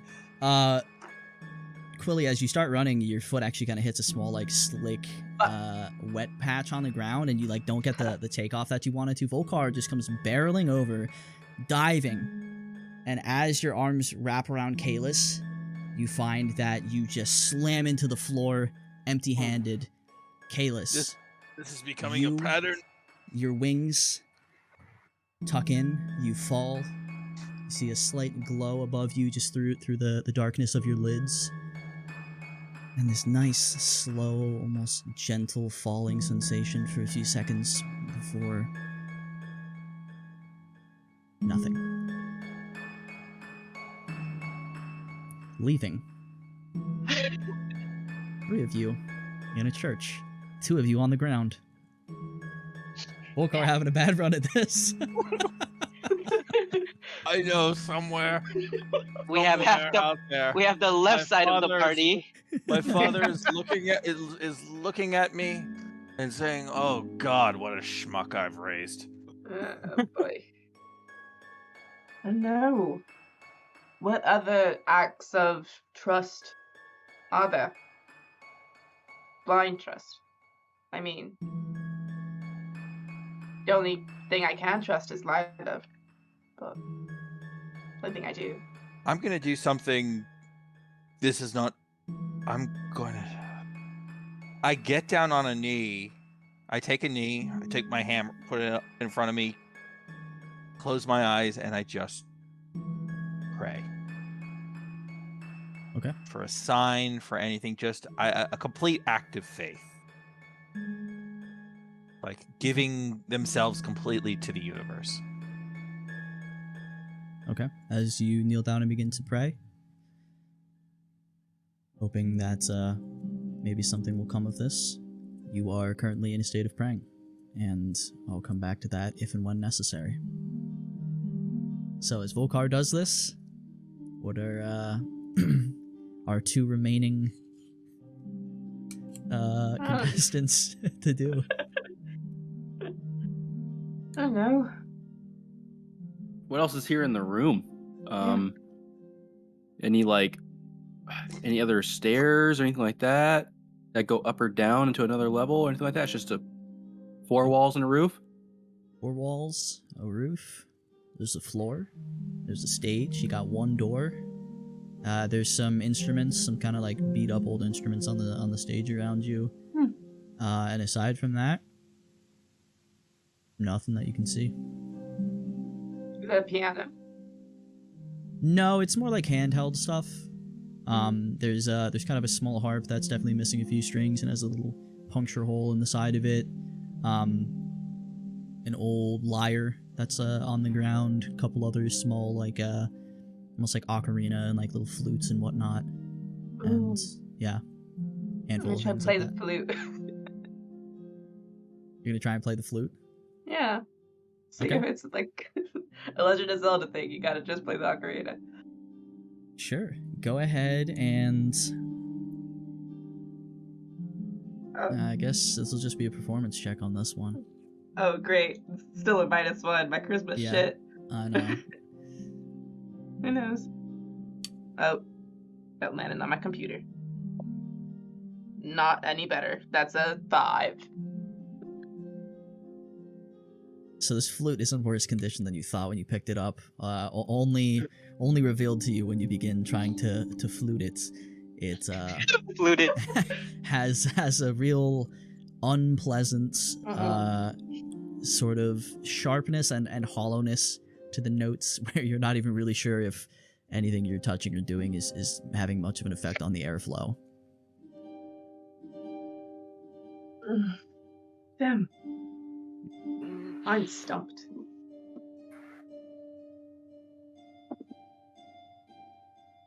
I'll offer my hand out to Lila. Trustful? I mean, we can do it, but I don't think it's gonna work this time. Do you trust me? Yeah, whatever. And she just, in the same motion, turns. She actually just kind of like uses her right hand to kind of sweep her left foot off the ground and just like falls a little bit heavier than maybe you were expecting back towards you. And you know, you're fairly Catch strong. her. You can catch her. Meanwhile, Derek, Kalis, and Milo, I would love for the three of you to join me in the secret chat. Whoa, And secret. also turn off your webcam in Vorpal until we're back, so they can't read any lips. Secret message. Secret message. God.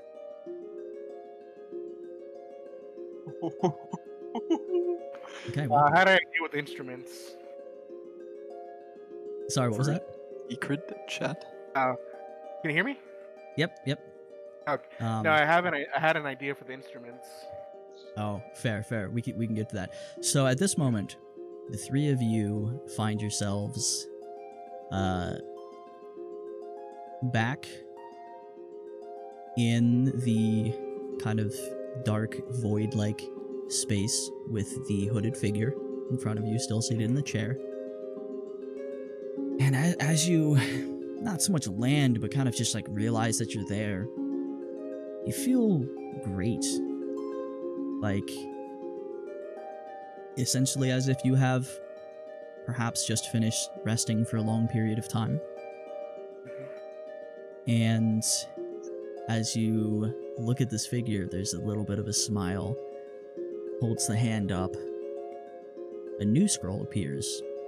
And on it is, as if you're looking down from the ceiling of this place, almost like through the hole, you are watching the scene with the rest of your party back in the church.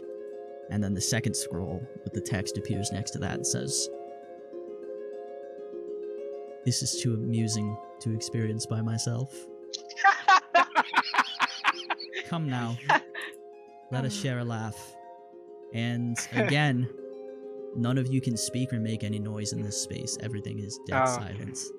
But as you watch, you see whatever we're about to jump back into. So, just for the hell of it, when we go back, just leave your webcams off. Okay. Okay. Do we mute too, or? We can just refrain from talking. Yeah. I mean, you can mute if you want to, but we'll keep the webcams off because it's super ominous. Yeah. Okay. All right, let's go back. Oh no, the secrets are back. The I'm secret back. people are back. Tell me your secrets.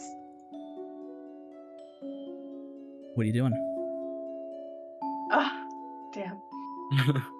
We're back here. We were talking about the charities that are near and dear to our heart. Take this as a big charity for me. Okay, fair. Unfortunately, the stream is not going to have heard any of that, but we can advocate charities. Yeah, we can get to that later. When we get big. Though I do appreciate it. I appreciate it very much. But in the moment, it seems that those in need of charity are the three of you left in this old church. Yep, probably. I'm completely stumped, so I'm gonna pull out my symbol of Ioun, and I'm gonna do the same thing that Volkar's doing. I'm gonna get down and start praying. I'm just gonna want to say, knowing mistress, you've never led me astray so far. I place my fate into your hands, and I'll just close my eyes and wait. Okay. Volkar is, again, he's got his hammer. He's kneeling down. Lo do they call me. You bid me take my place among them in the halls, where the brave may live forever. Cord, I ask you to send me a sign to show. I put my faith in you. I ask that you do the same and put your faith in me. Okay. Balls. I guess I'll take out my compass. Sorry, I want that moment illustrated now. The two of them deep in prayer and Quilly looking around flabbergasted and says, Ball. Oh my god. Banhart, you know what to do. You know what to do. Holy shit, make that one happen. Alright, so you take your compass. I'll take out my First compass. subscriber to make that happen gets a second free dice bag. Yeah, fuck it, why not? I'll look at it. I literally have no idea what to believe. This is the only thing I have from before. So I guess it's the only thing I have to believe. And I just hold it to my heart. Okay. And there, the three of you exist in various states of faith, prayer, maybe desperation, probably some confusion at the situation, Volkar, some throbbing pain to the head. For what feels like forever.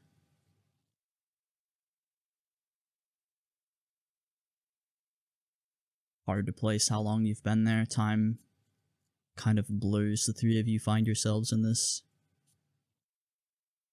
relaxing, calm, sort of meditative state.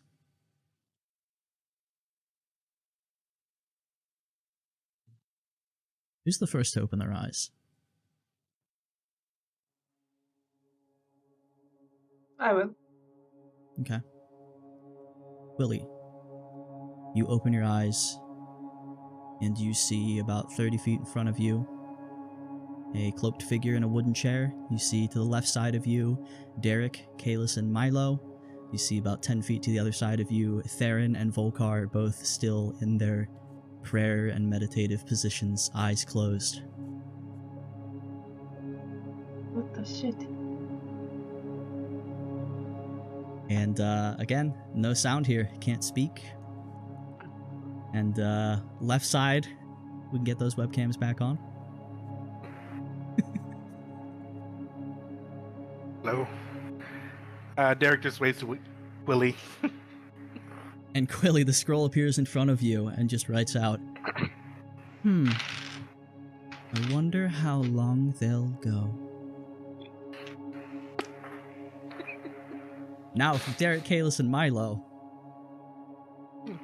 you watched this for also, you have no idea how long. It just kind of just like mind-numbing, just like, and at some point, this unsuppressible laughter wells up within all of you as you see open cackling on the mouth of this figure, and it's completely silent, but you can feel it. And all of you spend, you don't even know how long, rolling on the ground, maybe even almost vomiting from laughing so hard, when suddenly you look up and realize the three of them are there, and about 30 seconds later, Quilly opens her eyes. And the other two are still just blissfully unaware, committed to their faith in silence. Is this involuntary laughter? Yeah. Like, if I don't even want to laugh, Yeah. I'm still like, oh. It just happens. And From it's an like, outside source, I'm would you going say with that it. this is hideous laughter? no, I would not say that at all.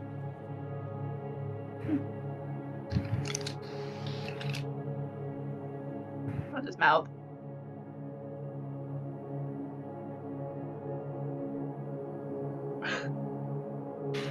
Who of the remaining two, if either of you would at any point give in and crack an eye open, who would be next to break? I'm an elf. I could wait fucking forever. Fair. Volkar, you staying fast? Clinging to your faith? Does anyone have a Sharpie? Shall we roll these? Can I, I'll actually walk up to Volkar. Okay. And, I'm gonna look back at the hooded figure. I'm gonna point it at Volkar. I'm basically gonna give, like, the okay sign. Like, thumbs up, thumbs down. Point at him. See just a slight shrug of the shoulders and a kind of a bemused smirk. Okay. Gonna poke Volkar. Okay. Fly or something. I can't hear I'll you. try He throwing mouths. something at him. Yeah, he mouths it and I mouth back. I can't hear you. I can't hear you. So I poke him again. Keep poking him. Keep poking. Just not gonna open your eyes. Can I like feel the poke without opening my eyes? Wrap my hand around. I'm gonna grab his hand, or I'm gonna try to grab his hand while he. Let's just for the hell of it, let's get some dex checks. Fuck. Yeah, no, that's a natural one. Okay. Oh, okay. I got 16 minus 1, so it's 15. Yeah, easy enough. He's kind of a little sluggish in his deep meditative states. And you grab his hand. And Volkar, you're very much aware of the sensations of this, at least. I know that. I'm gonna poke him one more time. I'm going to cock my fist back Oh my And- goodness. as I open my eyes and punch the ever-living shit out of this whoever's been poking me. Sure. Can I roll it? Can I roll again for it for an unarmed attack? Sure. Sure, why not? Why not? I always like to end my meditative sessions with assault. Good way to reintegrate. Every Sunday after church. Yep. No, that's a 20. That's a 21. Yeah, he Okay. hits me. As you do, Kalis, you see this coming and you're like, oh shit, you gotta step back, and he's too quick for you. And as it contacts, you expect pain, and instead there's this weird silent burst of almost like somewhere between like confetti and a small firework that just at the point of impact just explodes outward. And there's no pain. There's a little bit of a sensation of him contacting you. And Kalis, you kind of step back about a foot or so as these bright colors and lights kind of fade out into darkness. Birthday party? And the scroll, still kind of in front of the other three, writes, "How long do we let this go?" No, I'm hoping he's gonna open his eyes. I'm hoping. Oh, Mr. Magic Man. Oh, He's an elf. Mr. Magic Man. Oh, are you poking? You're poking me. As soon as I get poked, I open my eyes. No, Is I'm anyone still harassing you, waiting or just for waiting. I'm still waiting Oh, for Volkar to open his eyes. Like yeah. Oh, I he think did. he said he opened his Volkar eyes opened when he his I eyes. punched opened you. my eyes. Yeah, he did. Okay, you finally And- did. Yeah. Yeah.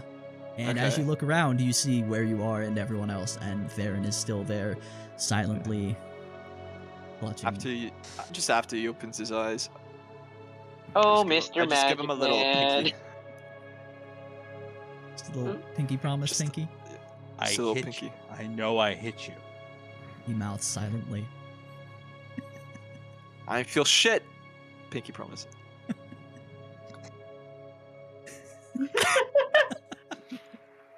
For those of you who might listen to this in an audio-only format, you're missing a silent display of brutality from Volkar. Every single curse word in the dictionary is being used right now. It's pretty incredible. We're gonna get some good gifts out of this, I'm sure. Oh,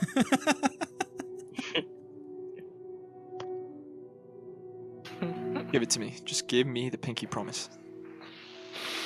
I help. Come on. Just be a friend. Come on. Just give it to me. Theron. There is suddenly the sensation of a cold liquid being poured upon the top of your head. And it moves very slowly and sort of unnaturally, but it is incredibly jarring. As you all see, this figure just kind of raises their hand and moves their fingers a little bit, and this kind of stream of just weird-looking water just begins to just trickle out of nowhere onto Theron. Without opening my eyes, I move spots. No, I'm just joking. I open my eyes. And Theron leaves the campaign in a meditative state here. Yeah, as you open your eyes, you look around and see everyone. I'll stand up. What is happening? Say muted. And the scroll appears again. Well, it's still there, kind of shifts over and almost seems to grow in size as the perspective that you're looking at it is shifting in ways that it shouldn't be. And it writes, I haven't wanted to laugh so hard in decades. Now, about those rewards. Wait, I wanted the And- answer to the riddle. We're going to go ahead and take our break because we're about an hour and 50 minutes in.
We are live. Good news. It doesn't seem to have lost anything from the first half, so that's cool. Let's go. Yeah. Yeah, I guess I'll also, for everyone watching, sorry about my horrible front lighting and my unfortunate Irish red skin that just looks so much worse in all lighting. I'm working on getting a better lighting setup still, so, can't do anything about it right now. Also, our soundboard is still not working, so great. Love technology. But with that, you are all essentially being given some loot, which I have not put in D&D Beyond quite yet, but I have if I can get my shit We get a together, long rest, by the way. Yeah, amazingly, you essentially did. But Okay, Yeah. so I was curious because I don't know. that's if you, essentially what happened. Yeah. Yeah, 'cause Like, you said good you sleeping you, the you next- fe- Yeah, it's like it felt like you had a We were in Yep. there for good a old while. long rest. Yep. I was like, okay. So yeah, all of you are considered long rested, Oh my god. and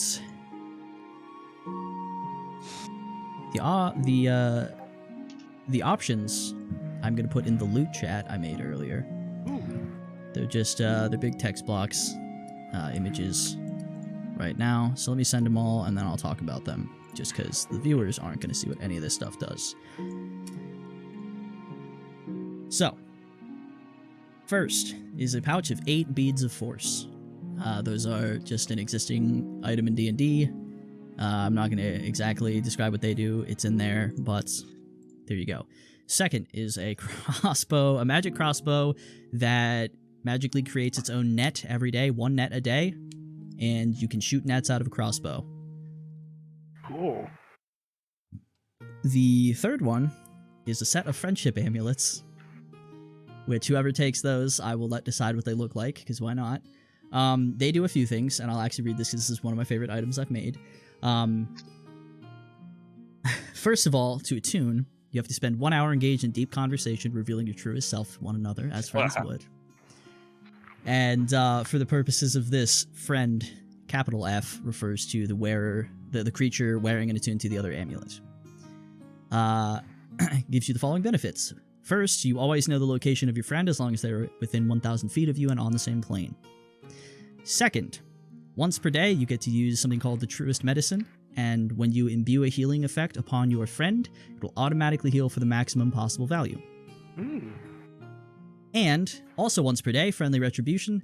As a bonus action, you may teleport up to 15 feet and appear directly behind a creature that is engaged in melee combat with your friend. Yeah. Next item. That's nice. Oh, We we're have- done. The Lucky Dodge Belt, which does require attunement, gives you +1 to your AC, gives you once per day the option of either of these. After failing a dex save, you may reroll and take the new result, or grant yourself advantage on a dex check, and you must declare that before rolling. And the last item is a tin filled with what is called shell paste lotion, which it comes with 8 doses or uses of, and a medium creature may use 1 dose to apply it to the skin, causing an exoskeleton-like growth to shield them for 1 hour. It increases your AC by 2. Small creatures need half a dose, large creatures need 2, and there you go.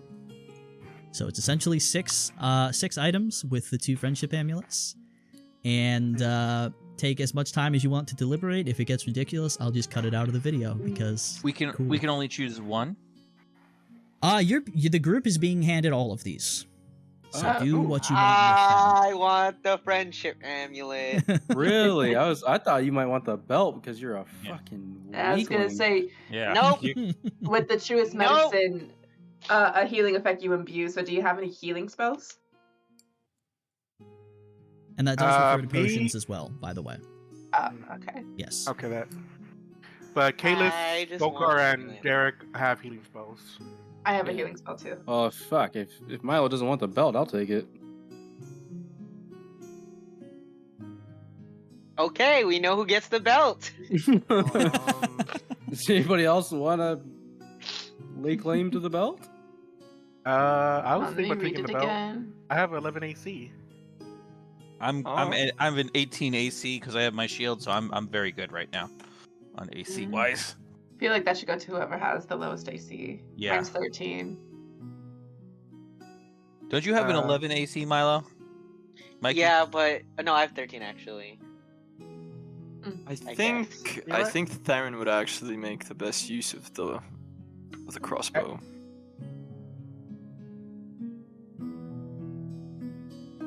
You know, I Alright. could take the shell paste lotion. I'm gonna say that Volkar and Kayla should take the friendship bracelets. The friendship amulet. Yeah, After that pinky promise. yeah. I think we're Yeah, I could go with the friendship amulet. I'd be down. I'll take the beads of force. So that leaves the shell paste. I'll take the shell paste. I'll Oh, take wait, the so who's crossbow. Okay, I'm so confused. Okay, from the top, force, beads of force. Who gets the beads of force? Quilly gets the beads of force. Crossbow. Who gets the crossbow? I'm taking the crossbow. Milo takes the again. crossbow. I guess me, Volker. We're gonna have to spill each other, our feelings and shit all like of that. You our understand? Everything. darkest secrets. You understand that, right? You need a ready to go slumber deep party with you. now. Oh, I don't know what I'm in for. Okay, and then the belt goes to Derek, and then I the think it's shell- time we worked. No, out it goes to okay. Theron. Belt goes And to then Theron, the- and then shell and paste then- lotion goes to yeah. Derek. Yeah. There we Yes. go. Okay, finished. Finito. Sounds good, everybody? Finito Mussolini. Good dispersal of goods. Okay. You good? Can you hear us? I don't know. Blair, are you there? Yeah. Okay, cool. Did you hear any of that, or? Writing it down. I think it might just be he's writing down the item. Oh, I'm here. yeah, it's just Can you hear me? I don't know. Does everyone's cool with that? That's Yeah, the everyone's what's good. the official Yeah, I'm good with it. loot spread there. Yeah, shell paste was probably the closest thing to mage armor I'll get. Don't tell me I never Yes. gave you nothing. You never gave us anything. Fuck. And with that, Derek dies. No, With backstory. the rewards passed out. And by the way, my favorite part of this is that this discussion would have in character somehow happened non-verbally. Oh, true. Which is so much better. But I wasn't gonna do that. I wasn't gonna do that to everyone involved in this process. Is my best friend. And after rewards have been accepted, the scroll, which has still been out, displays a new message that says,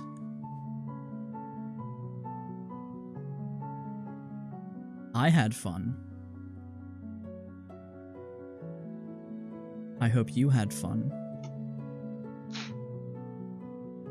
If you're interested in coming back for some more fun, kind of, you see the figure waves the hand as the gold goblet kind of just appears in the air about 4 feet in front of Kalis and just kind of hits you in the chest. Fill that with alcohol. Spin in a circle 3 times. And scream, "Oh shit." Yes, that sounds legit.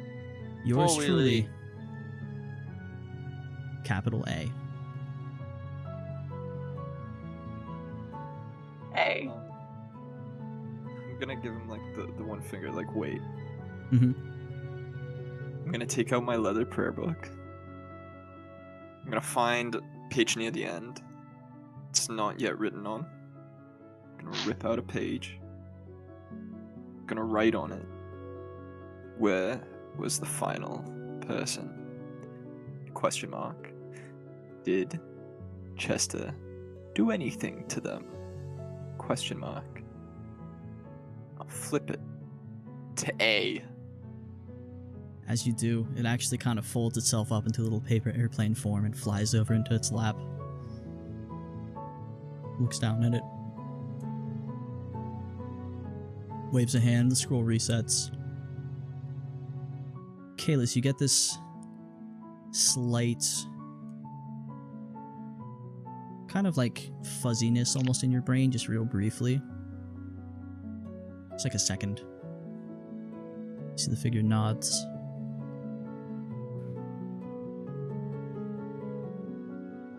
No, I'm afraid Chester hasn't had that much fun recently.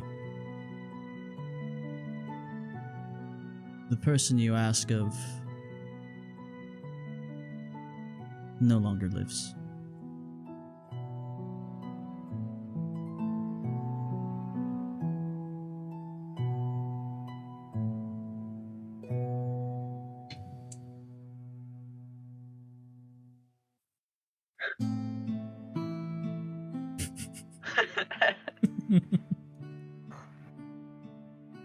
What happened to them? Question mark. And this time, I'm not gonna let him paper airplane it. I'm gonna crumple it up and I'm gonna throw it at him.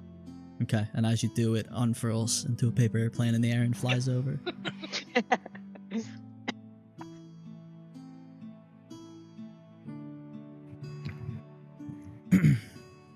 Waves the other hand this time, and you see the other scroll that you were watching the others in the church from appears once more.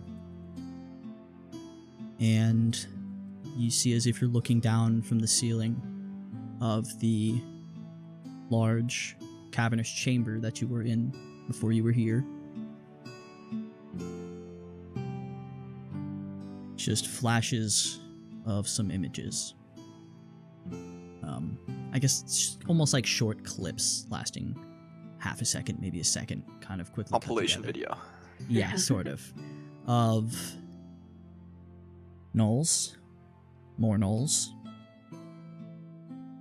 Really big, scary gnoll with some gray and black coloration and the skull on top of their head that matches the description you've now heard both from Lila and from Mirka reporting back from Sinclair.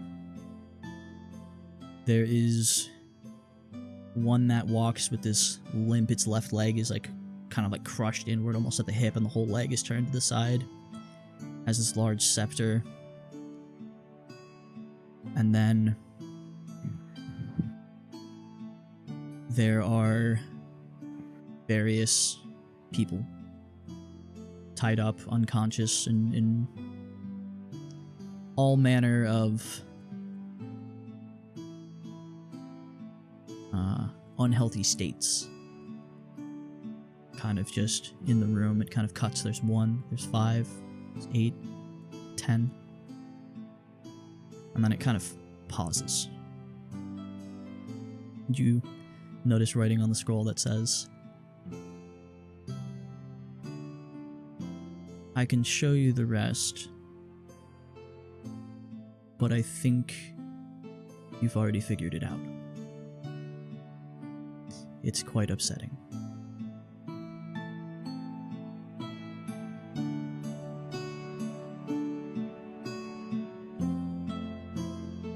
Show it to me. Nods a little bit, and the images continue flashing. Seeing 15, this, right? 18 people, and anyone who wants to be looking at this can see this, yes. And then it cuts. The beginning of the pile of bodies that you had seen is kind of forming. There's 2. You just see a small halfling being drug up to the top, kind of raised platform. And suspended around the midsection like the other figure that you had seen when you were physically in the room. The one with the scepter, the gnoll with the scepter, walks up. You see is actively bleeding from the hand and the wrist, holds it up over, and at this point it's actually playing consistently, like you're just watching this happen now. Holds the hand up over.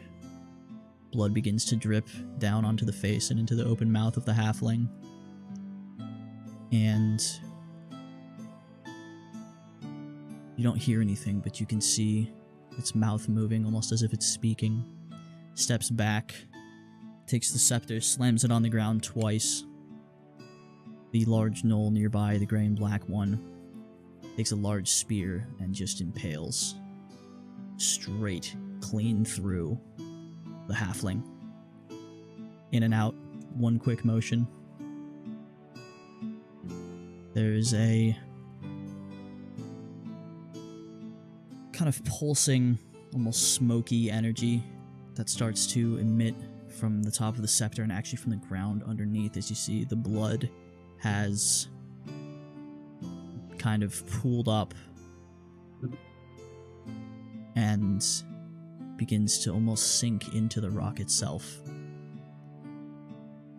And then just a quick, just flashing images of this happening again and again and again and again, until finally, when there are two remaining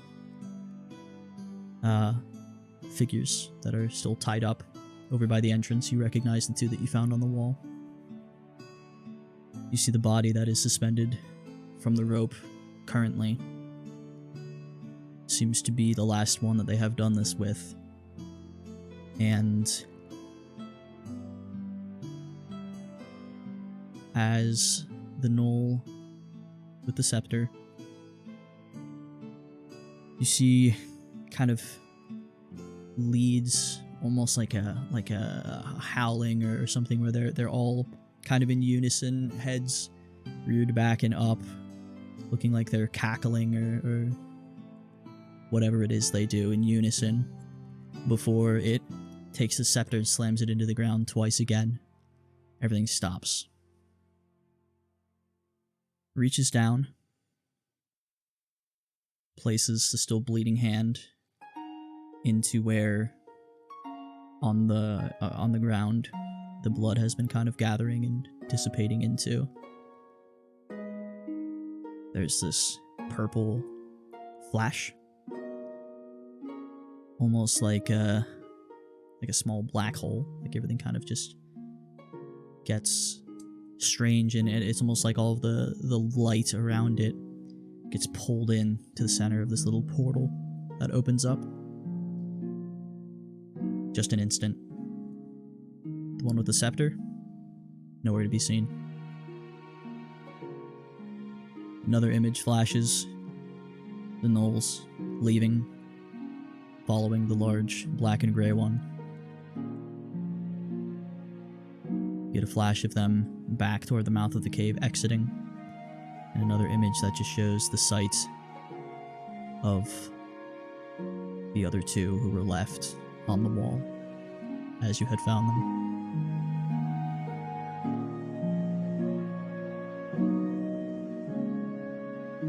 And then the writing says to you on the other scroll,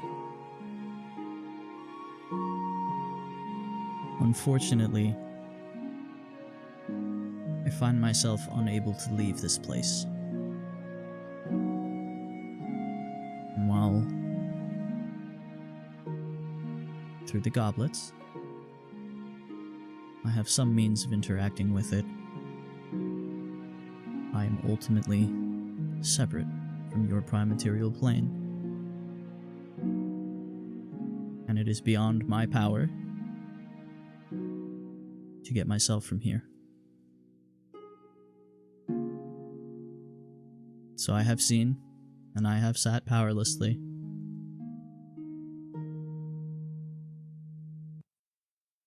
And that's the end of the message."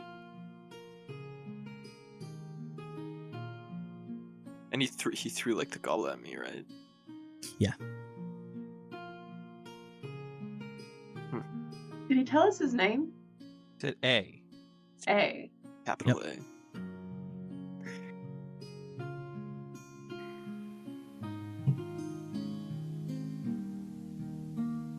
I'll put the goblet, or I'll throw the goblet to Quilly. What? Oh. Can't hear anything. Yeah. Throw it to Quilly. I'll look back at A. Take us. Are we kind of like floating, or are we like standing here? You're standing. There's solid ground below you. Okay, okay. And then Ugh, I don't have any paper. I don't think. I really wanted to like And float then around. I don't know if he can like actually understand us, or if we're just like, maybe he can read my lips.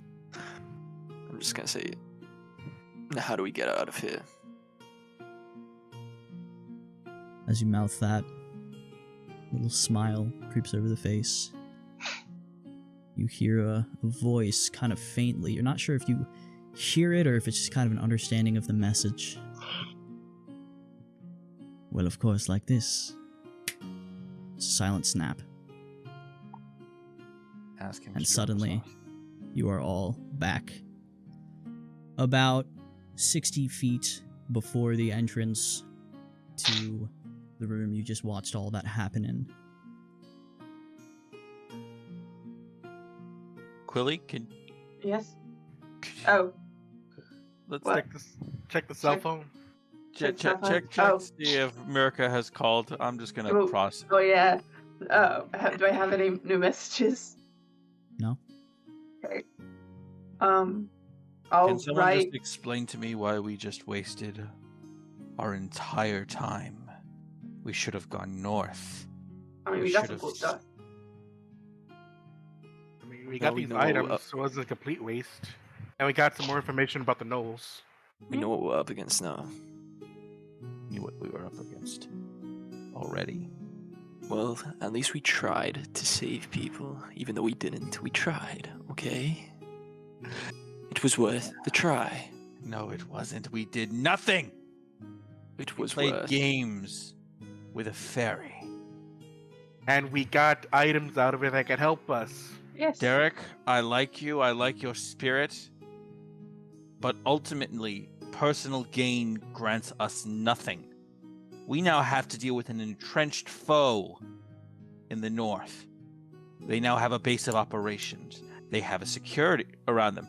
We could have hit them while they were preparing. We could have hit them while they were unprepared. We could have caught up to them. You think gonna 2 take us weeks of days to travel? get- You think 2 weeks I of think travel we would could have given us gathered an enough time? army, and I think we could have gathered an army by that time. And We've been we gone wasted 2 days. a couple of hours. When minutes. You think minutes would make Will a make difference here? Minutes will make all the difference. Well, now we have tools to succeed. If we didn't have them, we could die. We're gonna die anyway. At least it will be worth something. Oh, let's Take that up with your own god. Let's just get out of this cave. It's We've had caves. yeah. Yeah. It's enough caves for a lifetime.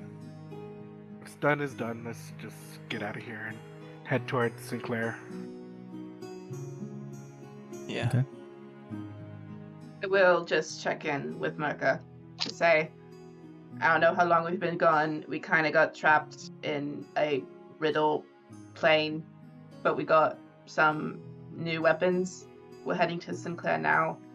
The people didn't make it. Ask him what time it is. What What- day is it? Day is it? How long has it been? How long has it been? Since the last message, I guess.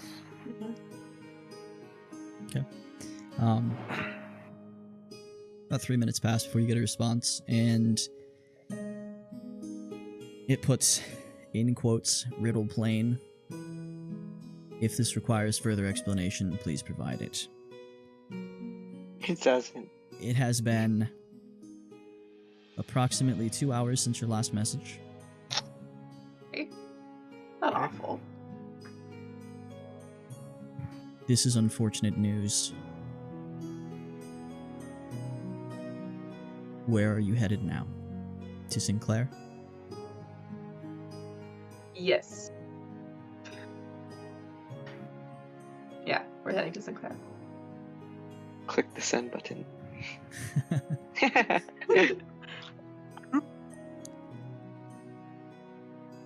And, yeah, essentially bids you safe travel again and says he will contact you if there are any updates on his end, but he expects the same consistent communication along the way. To Sinclair. Let's go. Yay. It's a little awkward right now. 2 hours isn't that long. Imagine when they No. have to do their little hour-long talk. Well, here's the thing. It's actually been, because you were in the cave and walking around and doing some other stuff, was probably pretty close to 2 hours of you walking through the cave to get down there. And you sent a message at the mouth of the cave. So, do with that what you will. But, you begin as a group heading back out. And after the couple hours of travel, you find yourselves back at the exit to the cave. Is it still light out, or is it sun going down? It is. So you actually got there around midday. So it's still pretty light. You still have a good amount of light left. It's probably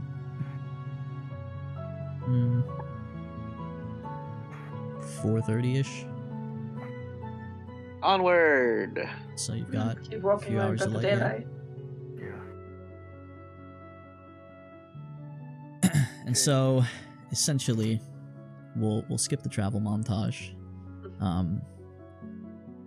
I will say, as you set up camp for the first evening, those of you who have items that need attuning to, if you would like to do so, please do so. I will make these in D&D Beyond after this, so we can officially have them in there. And Kalis and Volkar, stop me at whatever point you want to become friends, because it's going to be real weird now. So, and that doesn't have to be today. It can be when you want to, but until that happens, You you're guys not got the attuned to the friendship item. list. So, cut in when that's ready to happen. So, but essentially, just for the sake of not dragging things out forever, because not every step of the journey needs to be super exciting, you spend the next 2 days after you awaken just walking north, checking in with Mirka. Go ahead. I was gonna, during that when we first started traveling back to Sinclair. Yep. I would have wanted to talk to Quilly Okay. during like a watch or something. Yeah, have at it. We will say it's that first night, and you're on the Yeah. first watch, so yeah, take it away. Okay. Hey, Quilly. Evening. About what happened yesterday with the whole freezing you. Oh, that. I almost forgot about it. Thanks for reminding me. No, like, sorry, like, yeah, I was Like- off that day. I've had worse, really. No, It's fine. No, it's not Fast because. is fast. Yeah, I but mean, yeah. I still feel bad. There were a lot of other things I could have done besides that. Yeah. Maybe just be aware of who's around when you shoot No. Like I long said- range spells. Well, that's the thing. I was aware, and I knew you Oh. and Lila Oh. would be in the crossfire. Oh, I see. Like I said, but I was off my game that day. Wasn't expecting a call from home. Gets a bad text from his ex, takes it out on his friends. I see. I Yeah. see. Sounds about right. That kind of threw me off a bit. It's alright, I've been that guy. Well, hey, maybe I'll get you back one day. Won't be as bad as 20 points of damage, but we'll see. Keep an eye out. sir. I I know when you will. sleep. Lila kind of leans in between the two of you. Oh, hi. I forgot so, you were there. I guess I can just go fuck myself then. That's all right. That's cool. I I'm thought not you taking were a watch asleep. tonight. Just walked over to fall asleep. Wait, I and- also wanted to do my. Oh, when you guys are done. I wanna Oh, do my- yeah, I was also gonna apologize to Lila during one of those long rests. Okay, that's fair. She's walking away right now, so Yeah. I would say if you want to now, might be the moment. Yeah. Like I said, I'm sorry about getting you with that. It was a bad decision. And calculated risk, but unnecessary risk. I mean, I'm gonna be honest. I just thought it was cool. Like I'm. Not, It was pretty cool.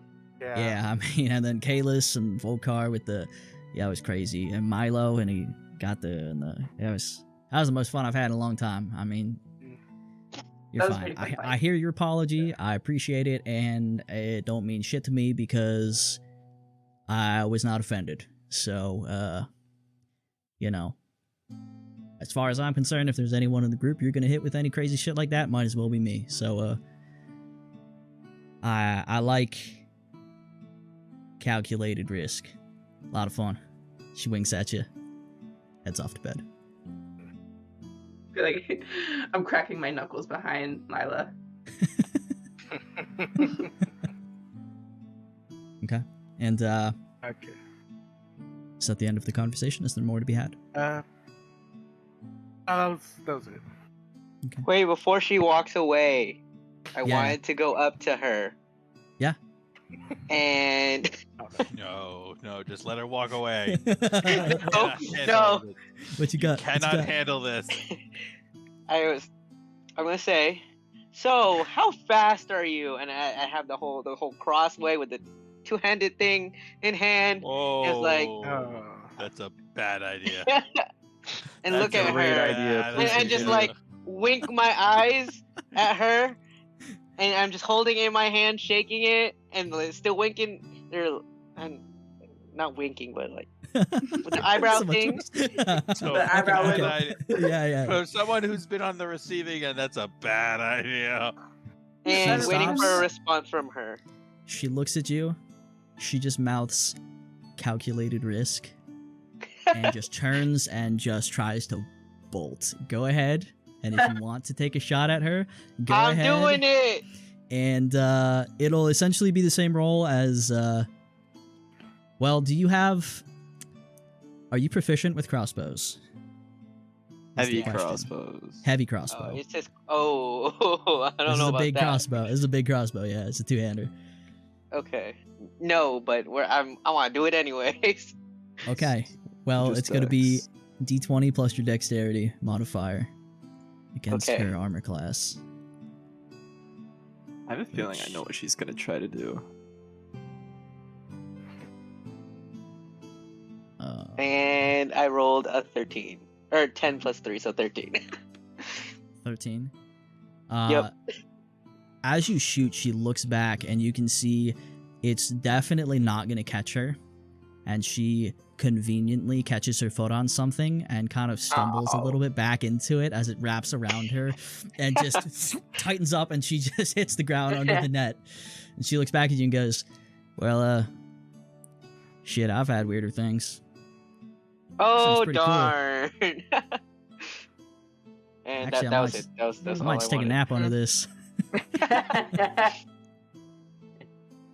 Okay. It's a little warmer. And so,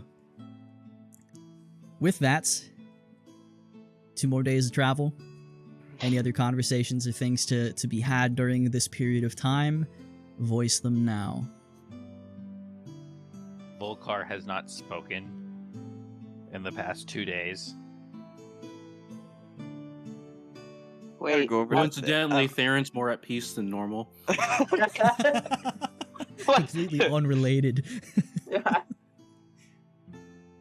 I'm actually I gonna go sit also- next to Quilly. okay. Yeah. Okay.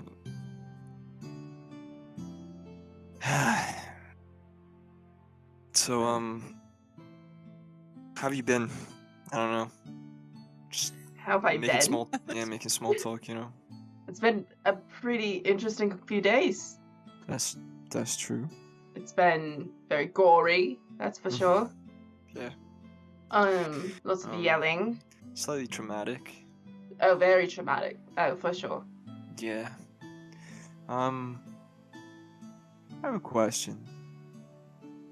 I may or may not have an answer. It's kind of personal. Hmm. Do I look like a failure to you? A failure. That's a trap. That's a trap question if I've ever heard one. A failure? In what? Yeah. Like, I don't know, like, what I've done so far. What I've tried to do. What you've tried to do. The only thing I've seen you do, or tried to do, is help people. And I mean, I haven't helped Yeah. many people so far, so I I mean, guess it hey, leads us in one direction. we helped like so many children. Yeah, And yeah, you can't save everyone, but you try. And that's it really all just- it takes.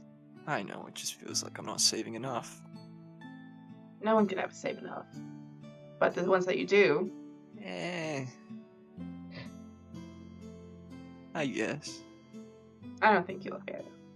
No. To be honest, I've only known you for like a week, but Fair enough, that's not exactly the greatest span of time to get to know someone. of what I've seen, you have successfully tried your best to help people and to do the right thing.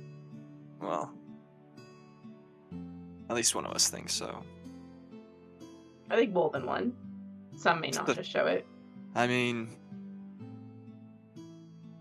I don't know if he's sleeping or not, or we're on like a. Oh no, Shift he is together. he is awake. He's He awake. is looking at you with murderous intent, Trouble in paradise. I shrug it off. Nah, no trouble at all. like Um, flicking a coin across his knuckles. Like, I don't exactly know why he's so I think angry. he's worried about his temple to Cord. I think he's very attached to the mission. And he's just worried. Granted, he can take it down like just one notch, maybe two. But I think his heart's in the right place and that your heart's in the right place. Maybe you're right. I tend to be right at things sometimes. Well, I don't know. Well, I've been talking so much about myself. What about you? What's your shtick? I don't know. My I feel like I shtick? don't exactly know you. Yeah. Join the club. There's not really much to know. I mean, What do you Lila mean by knows the that? most about me. Meaning. Meaning, I don't know who I am until, I mean, not the conversation I was thinking this was going to go to. Yeah, I think I was in an accident a long time ago before I came to be in Vasselheim. I mean, I'm not Um, gonna lie. That sounds kind of like a blessing. It was, in a way. I was happy where I was until I was taken. It Well- wasn't really my choice to be in Vasselheim. At least you started off new, brand new. Yeah, but I wish I could do that sometimes. sometimes I wish I knew more. I don't really have a lot to go off of other than I'll pull out my compass again. This, That's all you have from your past life. I mean, or Yeah. whoever you were. the only thing they didn't take. They. I was living in a different place before I came to Vasselheim. Quite different, really. A lot warmer, there it was. Through the books I've been reading, I've learned that that place is called the Feyland. And wasn't where I was born, pretty sure. But it is where I acclimated. And it's where I grew up. It's a nice way of putting it. Acclimated. Acclimated. And I spent my days alone for a long time. I was a child when I came to be there, and now I'm not. And before a couple of months ago, I I had no idea about the society that surrounded me. Until one day, a handful of paladins came to my home. And it wasn't Paladins, you say? Yeah. It wasn't exactly a dashing rescue. It was more of a several people on one knocked me unconscious, threw me in chains, tossed me into a cart, and ransacked my home. Doesn't sound that much like a Kind of paladin to me, I'm not gonna Yeah. lie. Don't worry, they weren't your lot. Oh. They wore the same uniforms as those. What's his name? The Morning Man? The Oh, Pello. Pello. Yes. Yeah, the Knights of Pello. Yeah. I see them. They a lot don't before exactly that. strike me as the type of lot to exactly barge into someone's home and then ransack it. Well, I guess tell looks that to can the be ones that did. deceiving. yeah, or maybe. Yeah. I have no idea. Kalis, Uh-huh. quick interjection here. You would recognize Pheland is actually part of the Vesper Timberlands. Uh-huh. It is sort of straight south of where you are, across the tunnel of trees. And while you have not been there, it is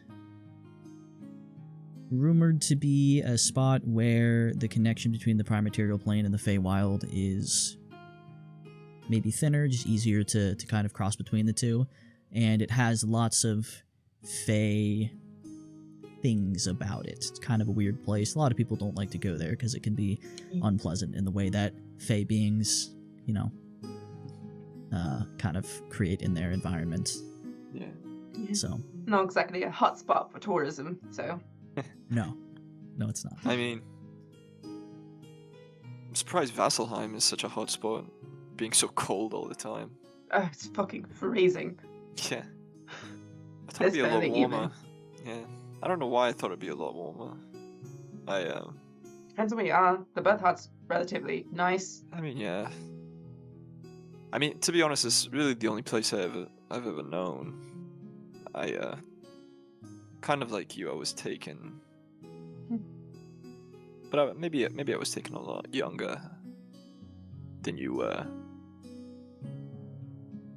When you were a baby. Yeah, probably. I don't really remember.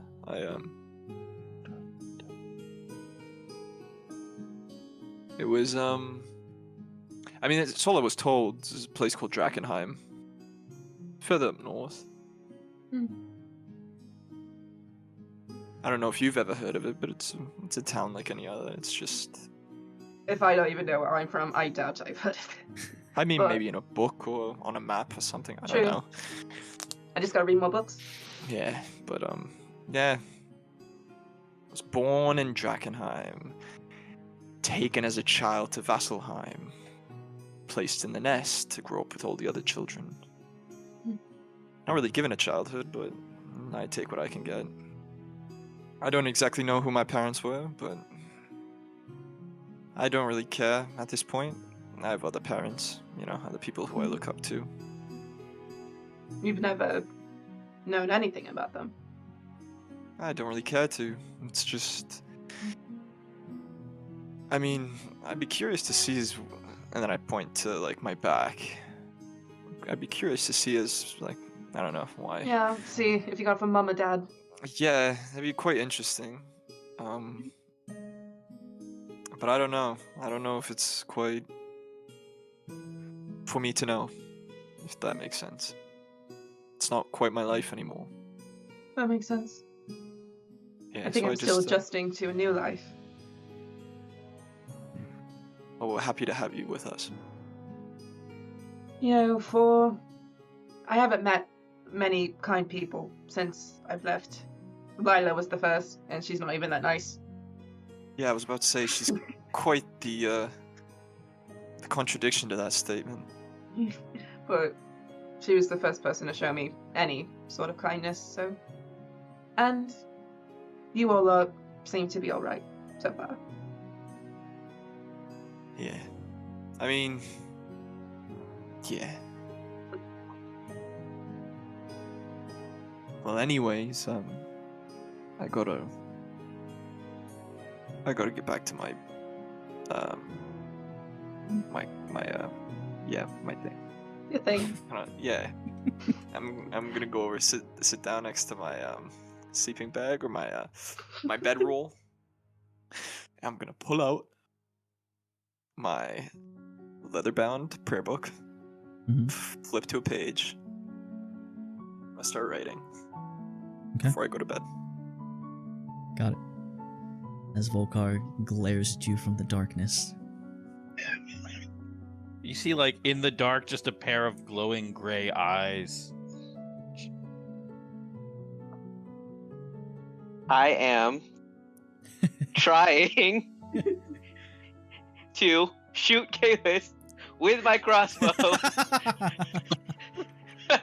from 30 feet away to see if it will reach him. Okay. So if this is a new day, I am making use of this crossbow. Okay, so this is a mistake. I love this. So okay, let's set this scene. The two of them sit down to talk. Volkar really glares from the distance as Milo waits and stalks, maybe close enough to hear the whole conversation. Who knows? Watches crouched in the bushes as Kalis goes and sits down with kind of sort of thoughtful and maybe sort of brooding face and begins flipping through his book and furrowed brow writing. As Milo, as you look and suddenly notice, Lila is also crouched in the bush next to you.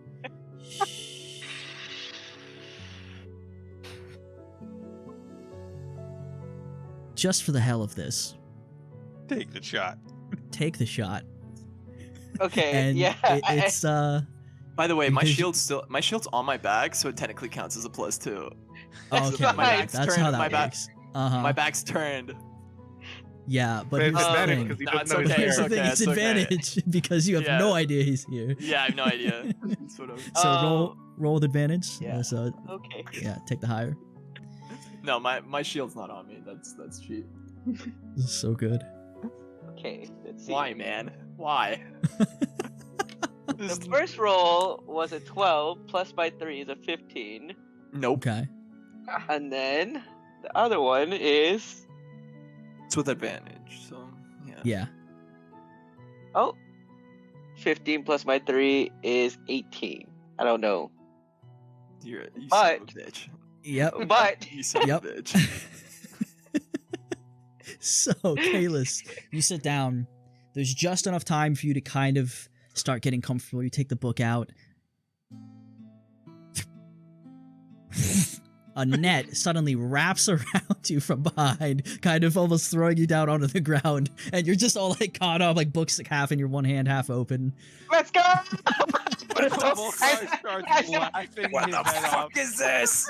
As I run up to it, I don't even care the crossbow. I throw the crossbow to the ground and just run up to him and be, What the fuck Be is like- this?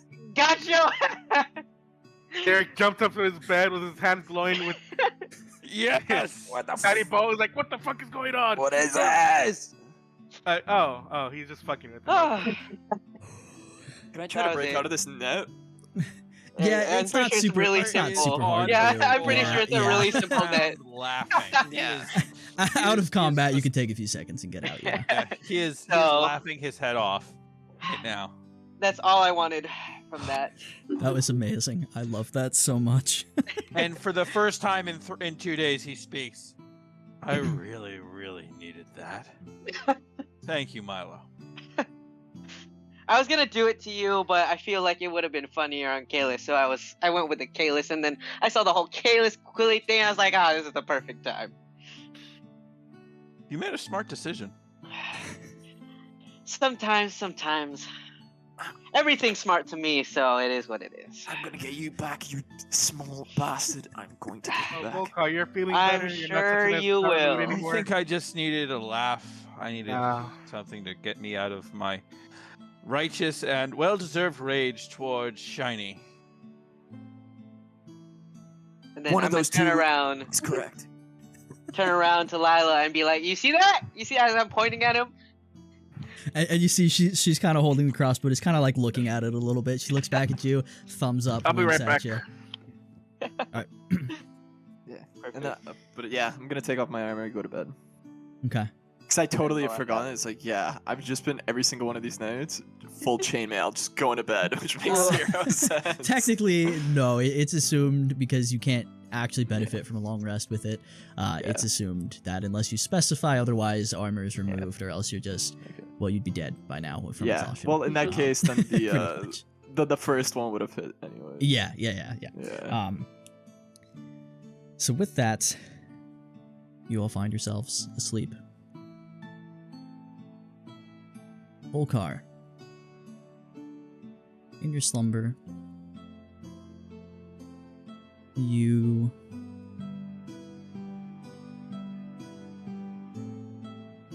it's sort of like a dream, but it's just sound. It's the sound of a storm off in the distance, north, occasionally punctuated by a small, howling, gibbering cackle before thunder intensifies and overwhelms it. This goes on for some time before kind of just drifting off, not enough to wake you, but sort of a strange dream. Kalis, as you fall asleep, disgruntled, among other things, perhaps. Okay, You sorry about that. You're quite alright. Kalis, you find yourself young again in a scene which you experienced in dream form recently. Similar series of events. You're fighting another kid, a little bit older, a little bit stronger and bigger than you, getting absolutely thrashed. As you feel this rage, you stop expecting a familiar sensation. You look over. She's not there. This deep, burning hatred within you. You feel it flaring out of your eyes, out of your back, your hands. You look down at a scared, young, battered Kalis.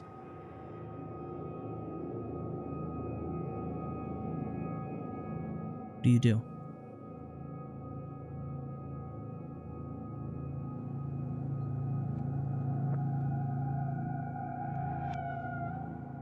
Punch him once. Okay. You step forward. You stop, glowering over him for a second. One solid blow to the sternum. Hear yourself, your own voice, coming from this younger version of you, whimpering, sobbing, scared, on the ground. Absolutely beaten to shit. Why? Why couldn't you do it? Why couldn't you save them? You had one job, you had one promise. You had one job. To save everyone. You couldn't do it. What good are you? And then I'll kick the kid. Okay. As you kick, there's a blast of thunder.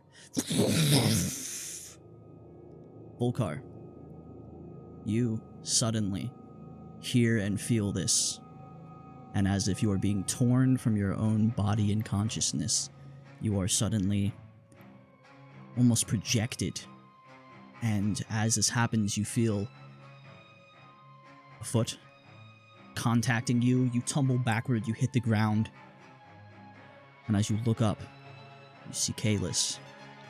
This black, dark, almost like Lila's eyes, just almost smoke coming out. There's a little bit of orange golden glow behind that's almost dwarfed by it. And Kalis, as you hear this, there's a flash of lightning. You look down and you see Volkar, recoiling in pain, down on the ground, looking up at you, confused. What the?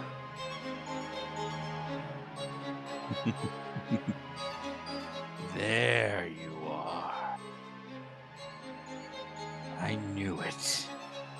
Under the bravado, the shining glory, I knew exactly what you were. A coward and an oath breaker. I've broken no oath yet. I assume that, like, somehow, like, my hammer materializes. Sure, I'll give it to you. And, like, just for flavor, I realize that this is a dream. So I can, or a vision or something. Something. And I'm, instead of, like, my hammer, it's this hammer made of lightning. Like I'm calling to me. Okay. How Kalis. much of this Oh, have go you, ahead. Say how it. much of this have you pushed down?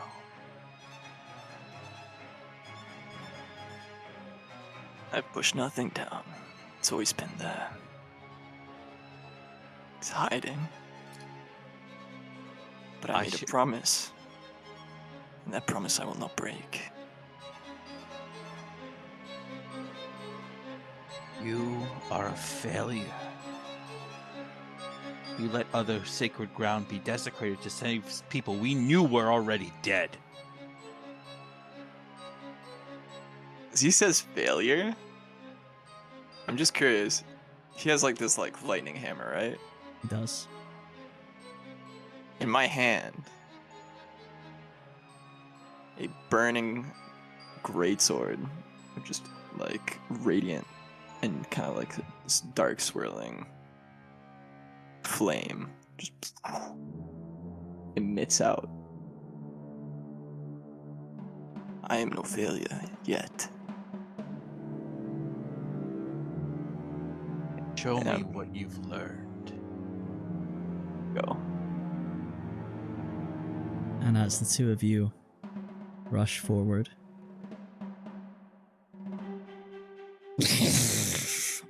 lightning blasts out from the ground beneath you, seeming to tear the entire world in half. The two of you are flung back, not even contacting the ground, held aloft in this sort of tempestuous wind. Separate. Maybe 10 feet away from each other.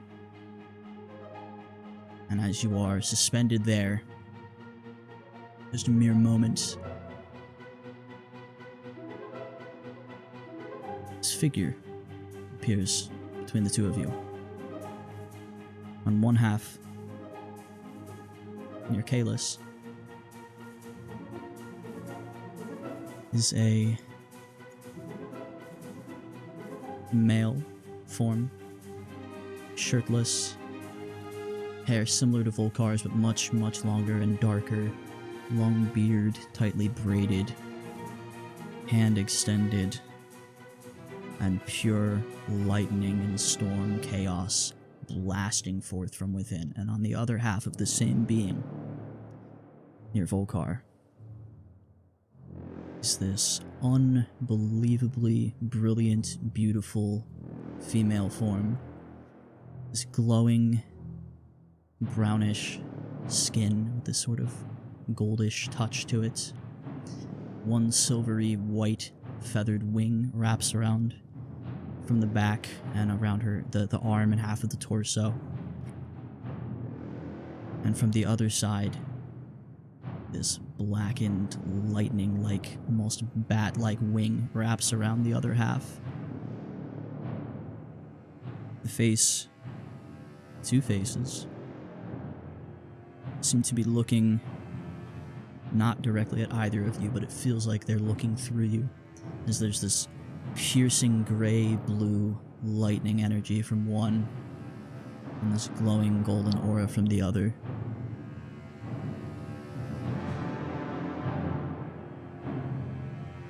what are the two of you doing? As you are absolutely overcome by power, fear, strength, hate, love, joy, everything you can imagine all at once. Can't hear you. Wings come out. I think on instinct, same thing. Wings come out. And as the wings from both of you, the wings of this figure between you open, and there's another flash of lightning and warmth and golden light. They wrap around the two of you, and with incredible force, slam the two of you toward each other. And both of you suddenly awaken with a yell, a grunt, certainly a physical reaction, flailing nearby objects and whatever might be around you getting knocked away from you by your hands and feet. And for the hell of this, because it's nighttime and it'd be a watch, Theron, you're just chilling out on your night watch. It's like 3 or 4 in the morning. Of course it's Theron. And suddenly, both the big dudes just quickly awaken in this sort of rapid flurry of motion and some voices. Okay, I'll look over. Are they full on fighting, or are they're about to? They're not near each other. They just both like suddenly just like wake up, just like freaking out for a second, and like they're separate, but they both just suddenly shoot awake. Okay. I go to like try to hold like this one that was there. Like I'm doing the Nothing's same there. thing. Okay, I'll walk in the middle of both of them. Like, what the hell's going on with you two? You. I thought we would just. Wait, You guys actually have I weapons in look your at hands? like No, they when I don't. Okay, so you guys Yeah, just there's hold nothing air. in our hands. Yeah. Okay, I just want to make sure. And they're both like unarmored too. Okay, It's okay. just want to make sure. Okay, Yep. I was okay, gonna let's kill you. let's calm down here. Yeah. No, I was gonna kill you.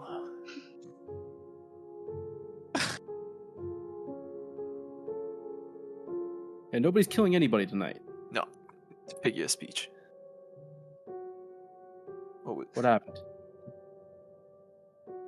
I don't know And if you like got. tension seems to like come out of Volkar.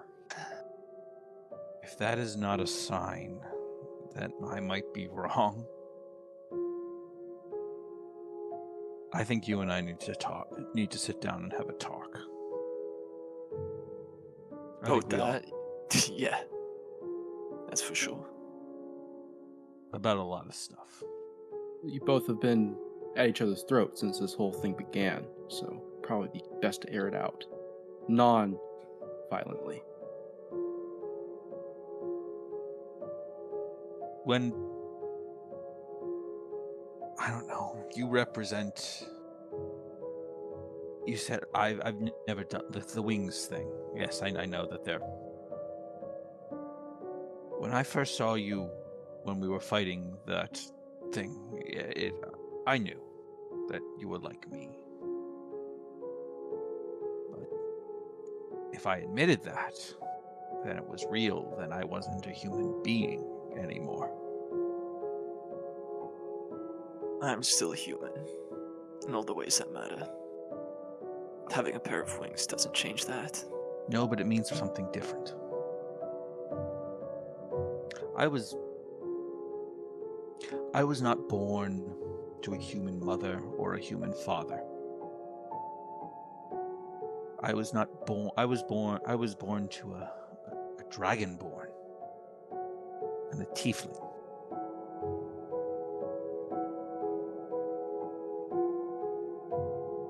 You don't exactly look like a dragonborn or a tiefling to me. Who do you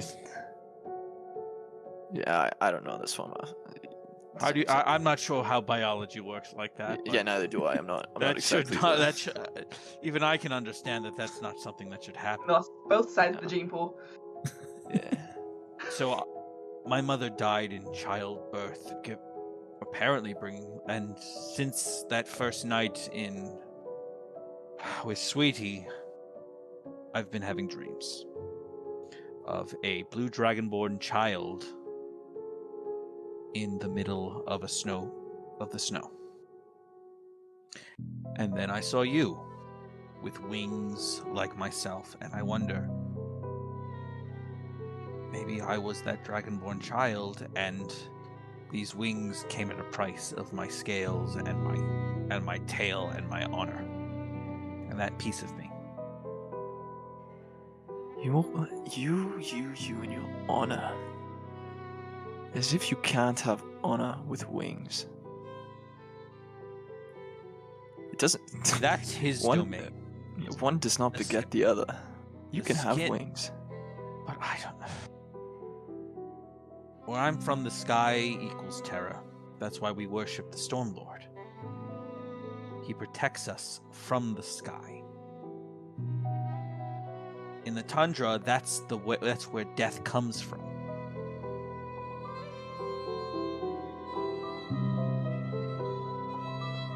Well,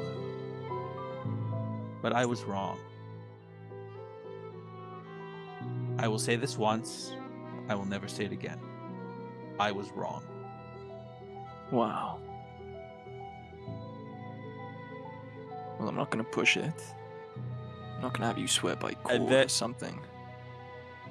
But I will swear by cord. Nah, there's no will need. not. We don't need to get actively gods try involved. to kill each other. To kill you.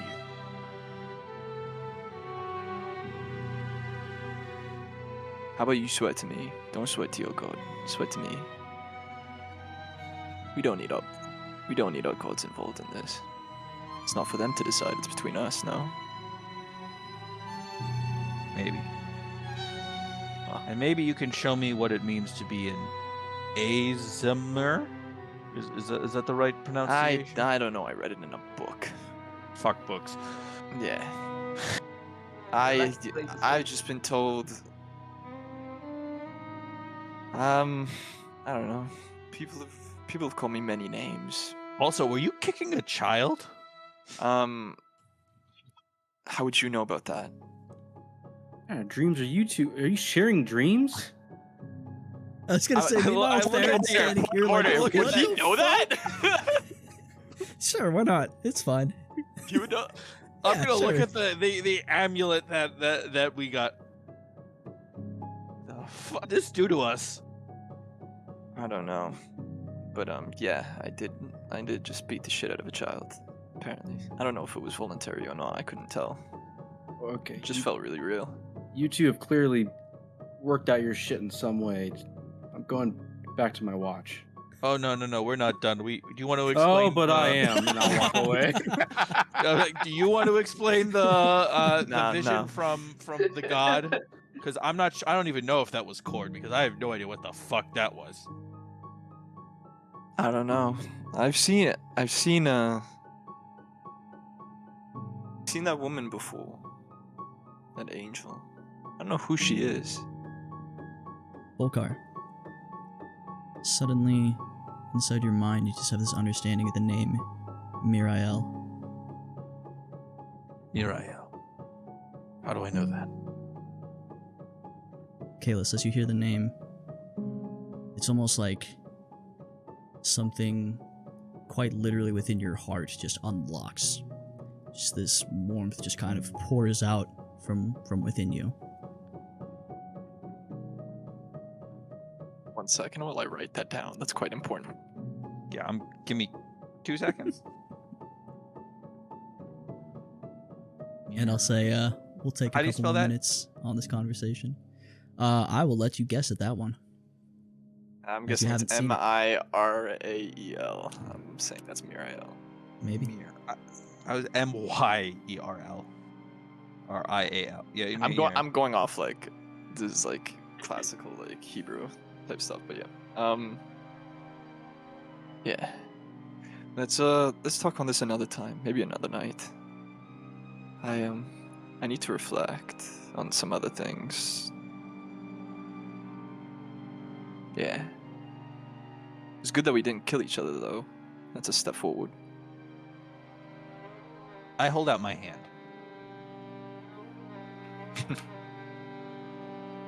I hold out a pinky.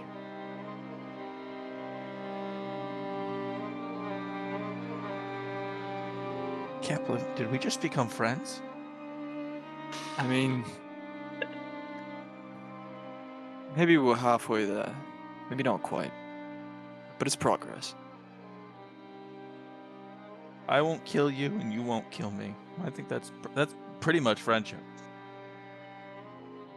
Bare minimum. I mean,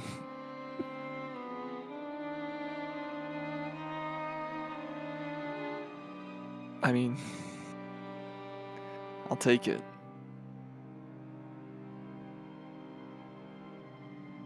Pinky? Pinky. Pinky.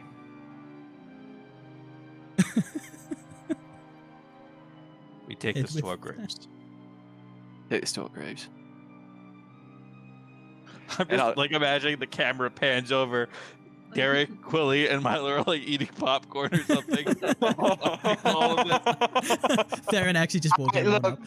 If I was Catch a awake, load of I this, would have been in the tree like, yeah, you guys are having a great time, huh? Oh my god, what Waiting the for crossbow? perfect time. crossbow ready? Just Yeah. come Oh my closer, a God. little closer together. Move a bit to the right, you son of a bitch. Move a bit to the right. And with that, with the new loose definition of friendship, you find yourselves Pinky to, and to Pinky rest. promises. and Pinky promises. There's a slight little thunderous in the distance. The most manly Pinky promise ever created. It's like It's like Schwarzenegger. Yeah, where it's like, like Yeah, I was hoping you were gonna go for that, but now this is absolutely, I need this moment created, and it's the two of them, just thunderous and holy rage, and it's just a Pinky promise. I keep Someone make it picturing happen. them like in Step Brothers. Like, did we just become best friends? Yeah, what I was exactly what I was going for. thinking. So I could put this scene on the list of things I never could have predicted needing to have happen, and then having it become incredible. So holy shit. For the sake of brevity, the rest of your travels go by. You, at the end of the second day, do finally arrive to Camp Sinclair. As we're in the walking, northern I'm part. asking Kalis like about like Asper. So it only lasts like 30 seconds? Nah, it's a minute. Yeah, so what happens is, at least for me, you know, wing spreader, and then I'll just like, Yeah. go on it about Okay, like, got it. That And seems I- very I- inconsistent. I dare Yeah. say that is a sufficient attunement to the friendship amulets. hell yes! Yeah. That was great. That was insane. But you finally arrive to Camp Sinclair. And what you see is a smaller smaller camp than Kamengo. You imagine it was still smaller when it was, together, fully together. It's in pretty bad shape. They've had a few days, it looks like, to start trying to get their shit together again. There are a few tents that are still standing. There is like a central actual like cabin that still mostly exists. Part of the one side, the wall is kind of banged up a bit and a bit burnt. You can see that there is a those walls where they just take a bunch of logs and just sharpen them and just put them aggressively outward.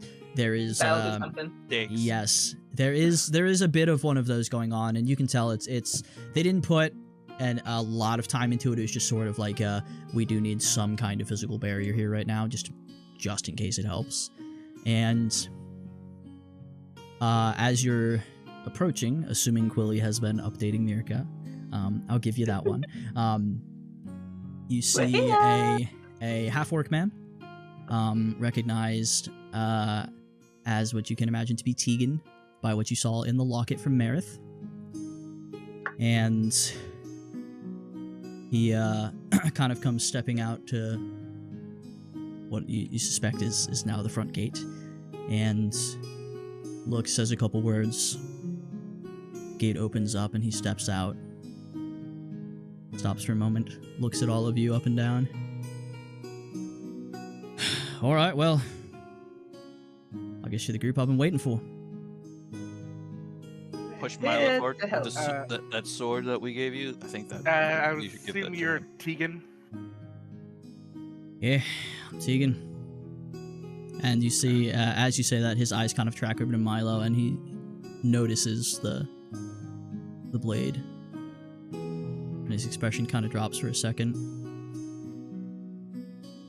Right, so you're that group. I go up to him. Sorry about your loss, and give him the locket. He takes it, kind of clutches it in his hand, holds it close to his chest for a second, closes his eyes, begins muttering in Elvish, a small prayer.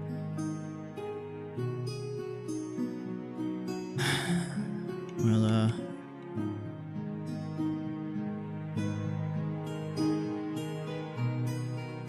thanks. Let's talk business. Wait, before like the whole business talk, I was gonna give him the sword also. Yeah. Okay. And as you walk up and present it, he reaches down and gently takes it. Kind of runs his thumb along the side of the blade.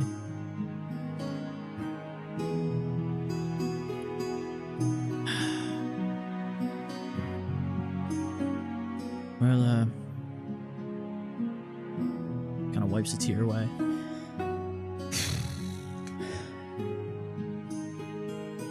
It sucks. Not gonna lie, this is one of the worst introductions I've had in my life, so I'll keep my Sorry shit to be the together. bearer of bad news. Well, No, thank you. I mean, it's appreciated. I mean, it's rare that we get these things when we lose someone like that. So, You fought bravely. yeah, I know. Let's talk inside. Sure you'd all like to rest. like a proper Yes. bed this time instead of a fucking Yes. bedroll. Jesus. Well, and it kind of motions around to the still not that long ago ransacked and burnt camp and goes, yeah, Please, so would I. please tell me they didn't take all the ale. Shit. And he just sighs, kind of shakes his head a little bit. Really? They took all the ale. Yeah. Monsters. They took all the ale. Well, they started out with fire, so Started with the women. The let's get you children. fed. They took the ale. Yeah, he's a little loopy when he's hungry. And I've been As he eating. brings I've been you eating inside gold to the bacon camp for the past 3 days. It's to not enough. get some food and some rest before a discussion, as he tells you he'll be back in a little bit and walks off with the locket and the sword and a not very well disguised sense of grief about him. That is where we'll pick up next time. Oh. What a way to like say hi. Your loved one's dead. Wait, Hi, before we let's end, put- I wanted to do one other thing. Oh boy. Okay. Had to get out of the way wanted as soon as to- possible. I wanted to go outside, aim the crossbow straight up, and see how long it would take for it to go all the way up and then all the way back down, and see how long it would take for it to land on me. On Okay. you? On top, God. yeah. Or Oh. see if it did land on top of me, because like I said, I'm straight up. I have it like on the ground, you know. I go. Okay. I'm like, Gales, we're gonna have to take that away from him. I swear to God. We're You gonna guys take it laugh. away from him. This is the next Batman right here. As you're Hey, watching this I like to happen. point out, I said I wanted the amulet at first. You guys made this decision. Okay? I don't want to hear it from any of y'all. Are you right under it? Are you right under it like the net? Yeah, and actually, That is my goal, to just go straight up and come back down on me. Milo's as actually right out there with you. It's just like right next to you, like, well, actually, I think you need to aim just a little bit this way. And As He aims as up. it's about to come down, whole person. Okay. I mean, he's not moving. So you go ahead. You fire. You fire. Sure, why not? We'll do this. He fires. He says, "I'm Milo." Like I'm Batman. Jesus Christ. I'm Milo. And as you fire, you and Lila both stand there expectantly. She's just decided that she's in on this now. And are you trying to hold Milo? Which of the two? Okay. Just Milo. I'm not stupid enough to try to hold Lila. Sure. Milo, give me a wisdom saving throw, I guess. You could choose not to, and you could just or you could not to, yeah. But I will say right now, you're distracted with the net, so you're probably not watching him cast this on you. So Yeah, I'm not even gonna bother. okay. Milo, you shoot, you look up. Lila goes, "Oh shit, I think that's gonna hit." And then suddenly, this arcane force just kind of wraps around you, and you just become completely still, just staring up at the net. And I'm not going to go into the math of all this, internet. You can figure this out. I don't fucking know. After some amount of time, multiple seconds, the net does in fact land back down on the top of both of you. Not enough to have too much of an effect, but it does do so. And I dare say, he's been double caged. With Milo's head sticking out of the net, still paralyzed for a little bit, Lila standing there, laughing. The rest of you inside, maybe eating or watching this happen. That is where we'll pick up. Yeah. No more shenanigans. If you have anything else to do, make a note. No more shenanigans. Actually. Wow. Well, thanks anyone who's watching this. This went some directions I don't think any of us were ready for. Oh, fuck that. And 0. My Inter-party discourse. Yeah, this was crazy. We are going straight into some backstory shit. Yeah, and there's so much more. I wasn't expecting to get that out. So much more. I'm sweating. There's so much sexual tension. I'm actually sweating. We got another case of post-nut clarity. We got 2 episodes in a row. Volcar is an ally, but he flies straight. Yeah, straight as the crow. And with that one, I'm going to stop recording because the internet doesn't deserve to listen to me speak anymore. Or I guess deserves the wrong one. They deserve better than that. I won't ruin them anymore. So thank you. That was a great...